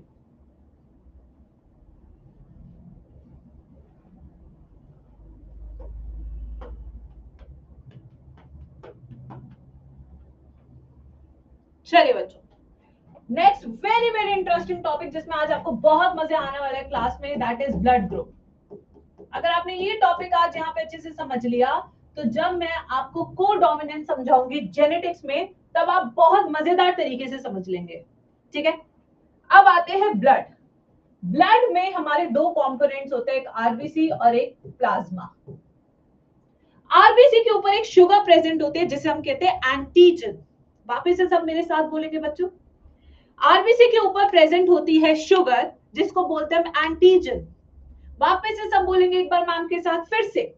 RBC के ऊपर प्रेजेंट होती है एक शुगर जिसको हम बोलते हैं एंटीजन। ये जो हमारी शुगर होती है वो यहाँ पे प्रेजेंट होती है इस फॉर्म में। इस शुगर का नाम है एन एसिटाइल ग्लूकोज अमीन। ये ए है तो यानी कि कौन सा एंटीजन कहलाएगा? ये कौन सा एंटीजन कहलाएगा? मैं पहचान याद कराने का तरीका बता रही हूँ। इसके पास आरबीसी के ऊपर एक शुगर है, उस शुगर का नाम है एन एसिटाइल ग्लूकोसामीन। तो ये एंटीजन कौन सा कहलाएगा? A antigen. तो यहाँ पे इसके पास है एंटीजन ए। ओके, चलो एक और शुगर बनाती हूँ। ये रही एक और आरबीसी। आरबीसी के ऊपर मैंने एक और शुगर बनाया इस शेप का। इस शुगर का नाम है गैलेक्टोज शुगर। क्या नाम है? Galactose sugar. अगर ए एन एसिटाइल ग्लूकोज अमीन है तो गैलेक्टोज कौन सा एंटीजन कहलाएगा? एंटीजन बी, यानी कि इसे हम कहेंगे एंटीजन बी। और अगर मेरे प्यारे बच्चों एक आरबीसी है, उस आरबीसी के सरफेस पे कुछ इस तरीके से शुगर्स प्रेजेंट है।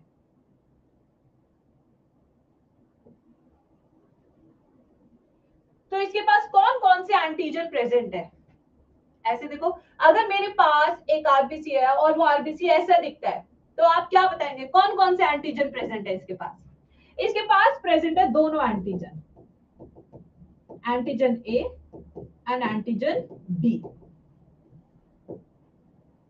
यहां तक सबको समझ में आया? तो ब्लड ग्रुप में RBC have sugars on its surface called as dash. क्या कहते हैं उन्हें? एंटीजेंस. क्या कहते हैं उन्हें? एंटीजेंस. अब आप कहेंगे मैम फिर एंटीबॉडी कहाँ होती है? अगर आरबीसी के सरफेस पे एंटीजन है तो मैम एंटीबॉडी भी तो पड़ी है, वो कहाँ होती है? जबकि हमारी जो एंटीबॉडीज होती है, antibodies AB are present in plasma. Present in plasma. Antigen कहाँ प्रेजेंट होता है? Everybody in the chat section. Antigen कहाँ प्रेजेंट होता है? आरबीसी पे. एंटीबॉडी कहाँ प्रेजेंट होती है? प्लाज्मा में. बार बार बोलेंगे जब तक याद ना हो जाए. ठीक है. अब आते हैं एक और एंटीजन के पास. अब ध्यान से देखना, अभी तुमसे ब्लड ग्रुप पूछूंगी. ये आरबीसी है. इसके पास एक अलग सा एंटीजन है जिसका नाम है RH. This is RH antigen. इसका ब्लड ग्रुप क्या होगा? एक रैंडम सवाल पूछ रही हो अभी समझाऊंगी, डोंट वरी. इसके पास कोई एंटीजन है गाइस? क्या इसके पास कोई एंटीजन है? क्या मैम ने इसके सरफेस पे कोई शुगर बनाई है? नो. दैट मींस कोई है ही नहीं antigen. Zero. O blood group. क्या ब्लड ग्रुप है इसका? ओ. बट इसके पास एंटीजन है RH. तो इस O पॉजिटिव या O नेगेटिव? इसका ब्लड ग्रुप हो जाएगा O पॉजिटिव. ठीक है. अगर मैंने एक डायग्राम बनाया है, यही आरबीसी है एक इंसान का. What is the blood group? इसका ब्लड ग्रुप क्या है? Everybody in the chat section. Practice करेंगे तभी याद होगा. यस. क्या होगा? This is O negative. क्यों ये O नेगेटिव है? क्योंकि ना ही इसके पास एंटीजन A है, ना ही एंटीजन B है, ना ही RH एंटीजन है. इसके पास कुछ भी नहीं है गाइस. अब एक और कर लेते हैं केस.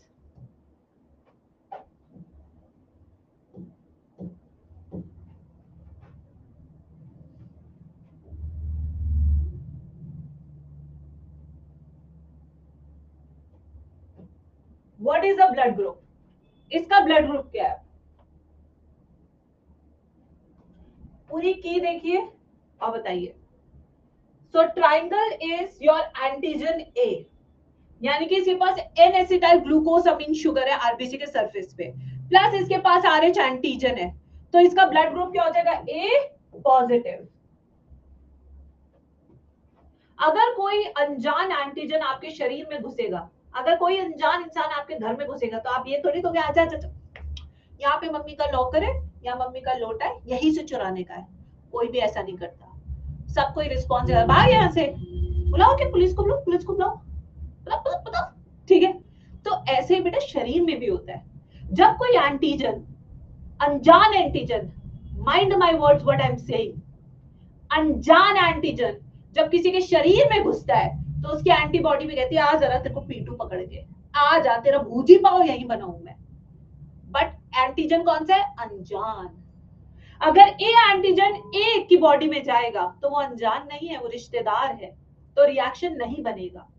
बट अगर बी ए की बॉडी में जाएगा तो बी वाला ए के लिए अनजान है, तो रिएक्शन होगा. याद रखना. This is called clumping of RBCs. This is called transfusion rejection. ठीक है. तो अनजान इंसान को नहीं घुसाना है. अब यहाँ पे हम एक ब्लड ग्रुपिंग की टेबल बनाएंगे. चलो. ब्लड ग्रुप, ये अभी क्लास एक्सरसाइज है जिसके लिए आपको 2 मिनट्स मिलेंगे करने के लिए.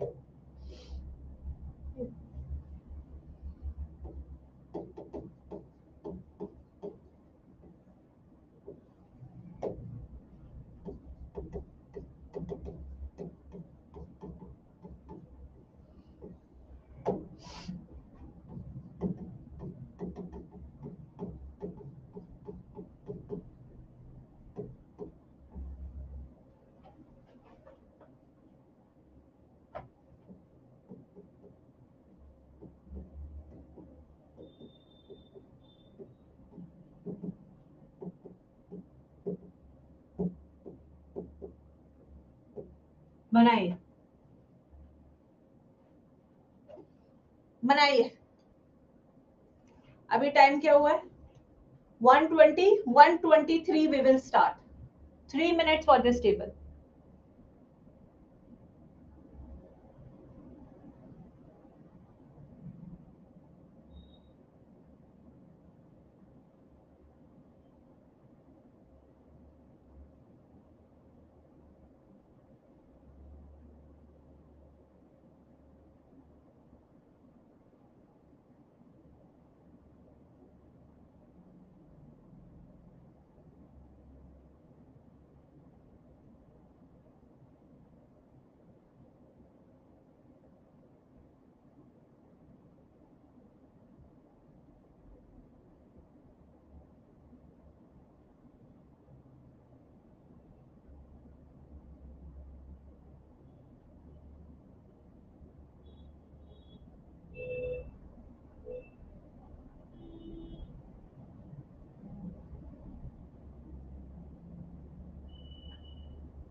Done?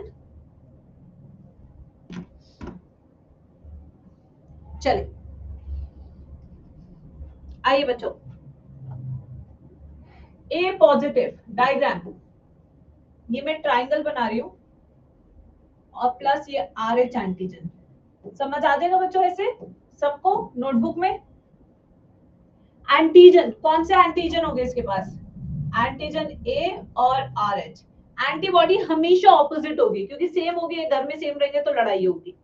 ठीक है, तो इसके पास एंटीबॉडी कौन सी होगी? एंटीबॉडी बी होगी इसके पास।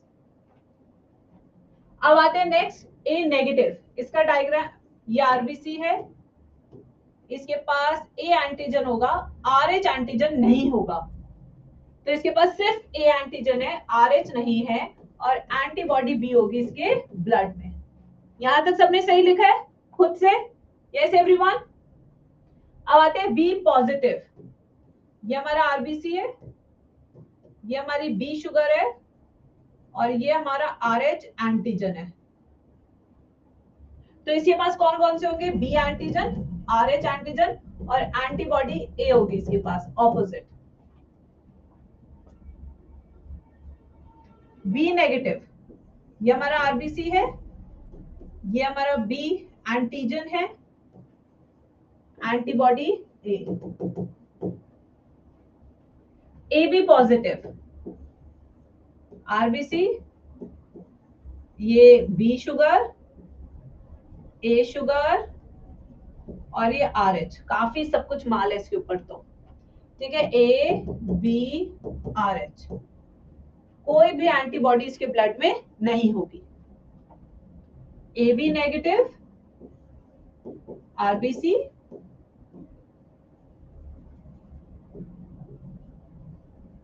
ए B, no antibody. O positive, RBC के ऊपर सिर्फ आर एच एंटीजन होगा, बट एंटीबॉडी दोनों होगी इसकी ब्लड में, anti A anti B. O negative, सिर्फ आरबीसी, कुछ नहीं, खाली है बेचारा। ठीक है, एंटी ए एंटी बी। अब यहां से दो सवाल बनते हैं, यूनिवर्सल डोनर, यूनिवर्सल रेसिपिएंट। कौन सबसे खून ले सकता है बेशरम होके? कौन सबको खून दे सकता है इंसान बनके? A B positive is universal recipient, सबसे खून ले सकता है, नेगेटिव वालों से पॉजिटिव वालों से भी, ये सबको खून दे सकता है, पॉजिटिव वालों को भी नेगेटिव वालों को भी, क्योंकि इसके पास कुछ है ही नहीं जो रिएक्शन प्रोड्यूस करे, इसके पास कोई अनजान चीज है ही नहीं जो रिएक्शन प्रोड्यूस करे।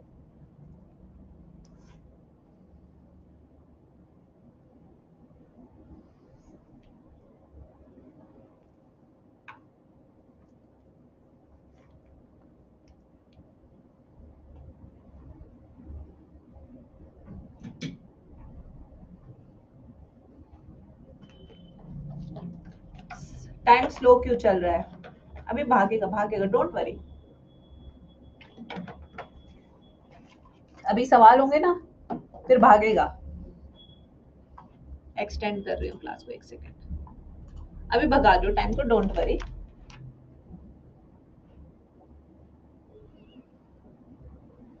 चलो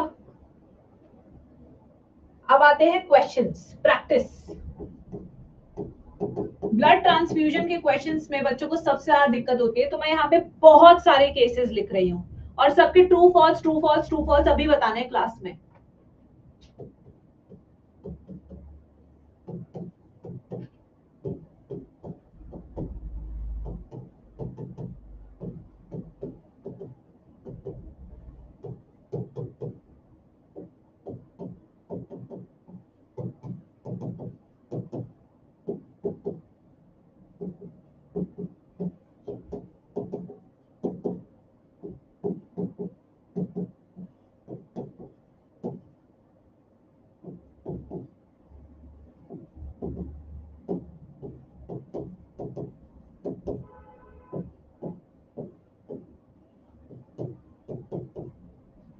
कम ऑन, 1 मिनट 27 हुआ है, 28 वी विल स्टार्ट। मैम इसको कॉपी में लिखना है बिल्कुल Ekta ji. O negative is the most rare blood group.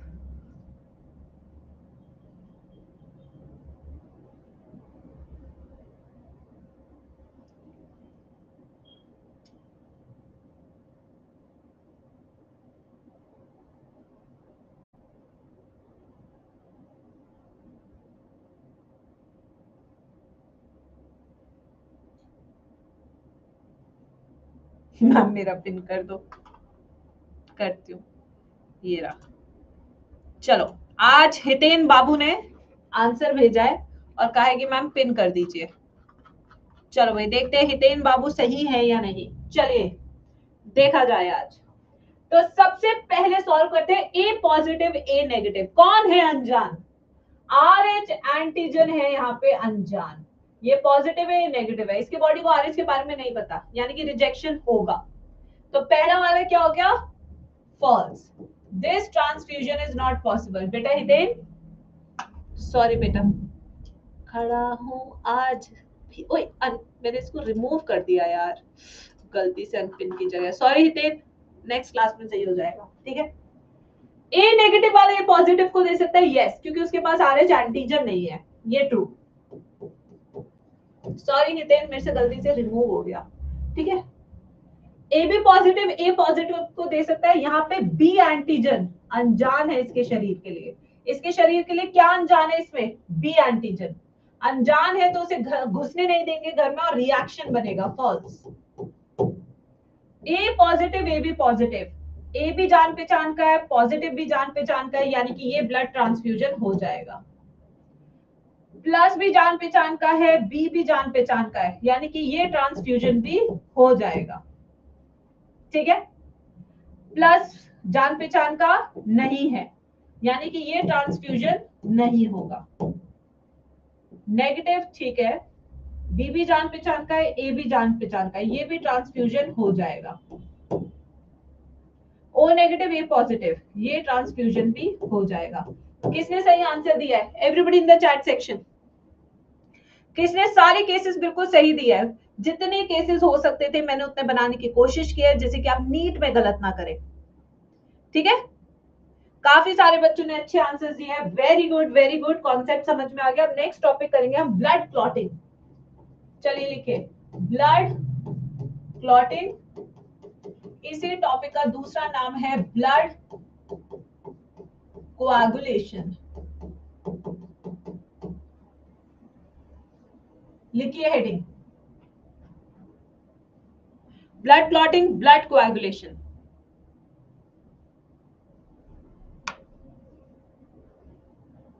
Ma'am 7 वाला रिपीट प्लीज। ये वाला बेटा नेगेटिव वाला पॉजिटिव को हमेशा दे सकता है क्योंकि इसके पास आरएच नहीं है, इसके पास आरएच है ना, कोई भी अनजान चीज तो नहीं गई ना उसके शरीर में, इसलिए। तो ब्लड क्लॉटिंग सबसे पहले एक तरह का कैस्केड मैकेनिज्म है, जैसे रिले रेस होती है, एक के बाद एक, एक के बाद एक। Chain of reactions is called as cascade mechanism, ठीक है, चेन ऑफ रिएक्शंस।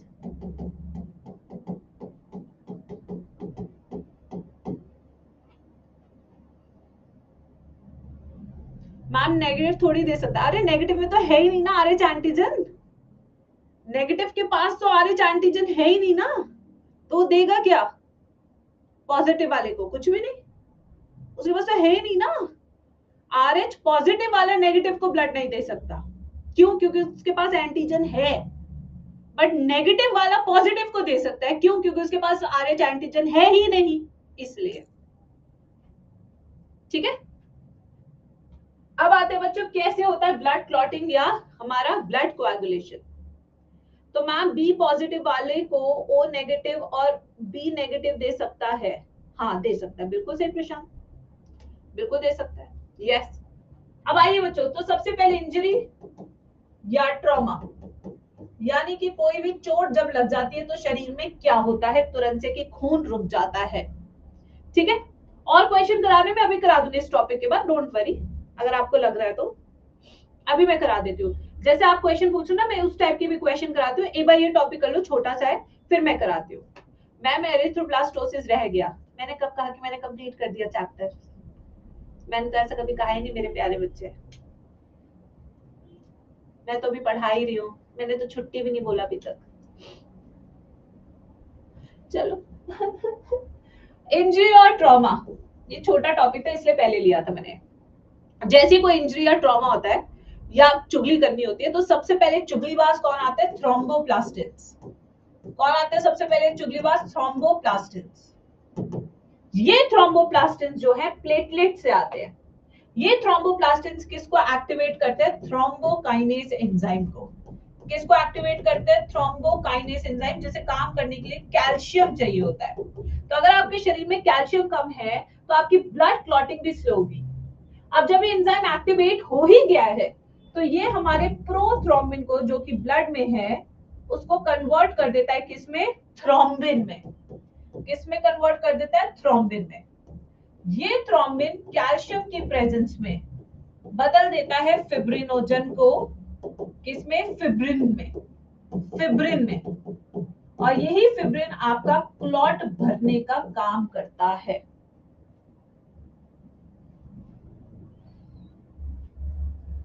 ठीक है,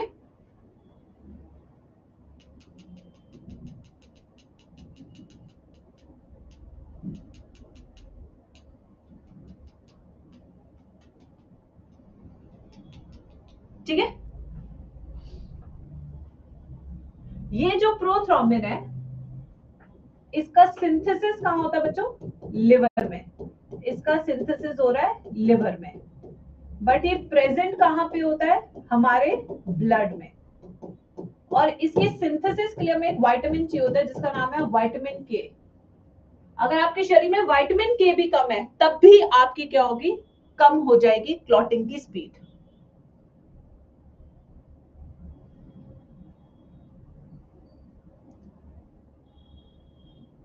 तो सबसे पहले इंजरी या ट्रॉमा हुआ। जैसे इंजरी या ट्रॉमा होता है, प्लेटलेट्स के थ्रोम्बोप्लास्टिन्स एक्टिवेट होते हैं। जैसे थ्रोम्बिन प्लास्टिन एक्टिवेट होते हैं, वो एंजाइम थ्रोम्बोकाइनेज को एक्टिवेट करते हैं। थ्रोम्बोकाइनेज को काम करने के लिए कैल्शियम चाहिए। ये एंजाइम प्रोथ्रोम्बिन को थ्रोम्बिन में बदलता है और थ्रोम्बिन कैल्शियम की प्रेजेंस में फिब्रिनोजन को फिब्रिन में बदलता है। यही फिब्रिन आपका क्लॉट बनाता है और आपकी चोट को भर देता है।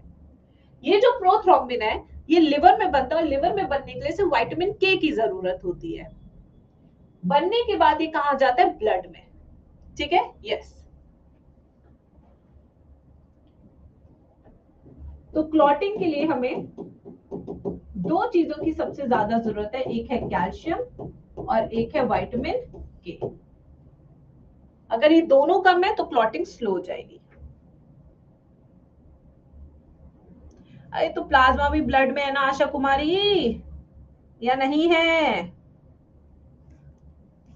काहो गो आशा कुमारी?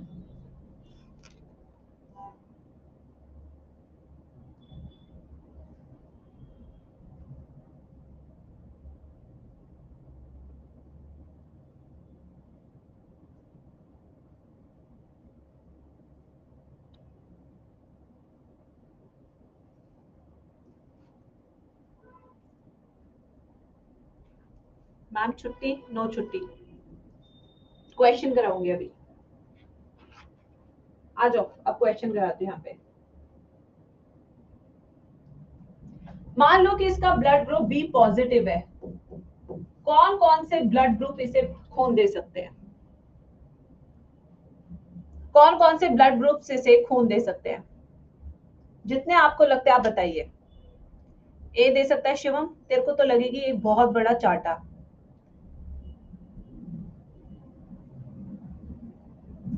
ए भी इसे दे सकता है, पड़ेगा एक और चाटा। ए में ए अनजान नहीं है, प्रैक्टिस करनी नहीं है, सवाल पूछो तो बस बदतमीजी शुरू हो जाती है। इसे कौन कौन ब्लड दे सकता है? इसे ब्लड दे सकता है बी नेगेटिव, इसे ब्लड दे सकता है ओ नेगेटिव, इसे ब्लड दे सकता है ओ पॉजिटिव, इसे ब्लड दे सकता है बी पॉजिटिव।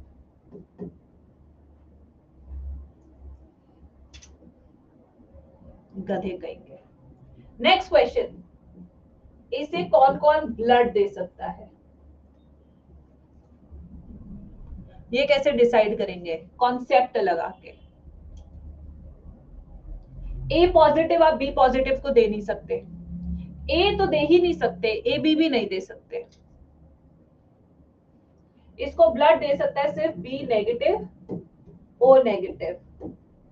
पॉजिटिव वाले ब्लड नहीं दे सकते क्योंकि इसके पास आरएच एंटीजन नहीं है, और अगर इसके शरीर में आरएच एंटीजन आएगा तो इसके शरीर में रिजेक्शन हो जाएगा। किसका? Blood rejection. आप समझ में आया? इस तरीके से भी समझा दिया क्वेश्चन।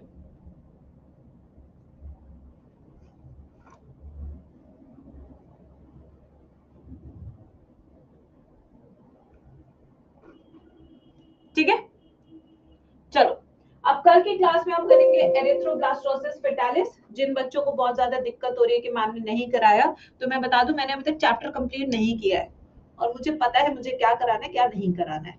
ठीक है, नोट्स मैं अभी शेयर कर दूंगी। कल की क्लास में हम करेंगे एरिथ्रोब्लास्टोसिस फेटालिस, फिर हम करेंगे lymph, flow of lymph, blood vessels, different circulatory pathways, types of circulation, human circulatory system, structure of heart। यहां तक मैं कल की क्लास में कंप्लीट कराऊंगी, तो तैयार हो जाना। हाँ, कल की क्लास काफी लेंथी क्लास होगी जिसके अंदर काफी टॉपिक्स होंगे, छोटे छोटे छोटे छोटे छोटे। ठीक है, काफी टॉपिक्स होंगे छोटे छोटे छोटे। चलो बाय बाय, भागो, बस भागने की लगी रहती है।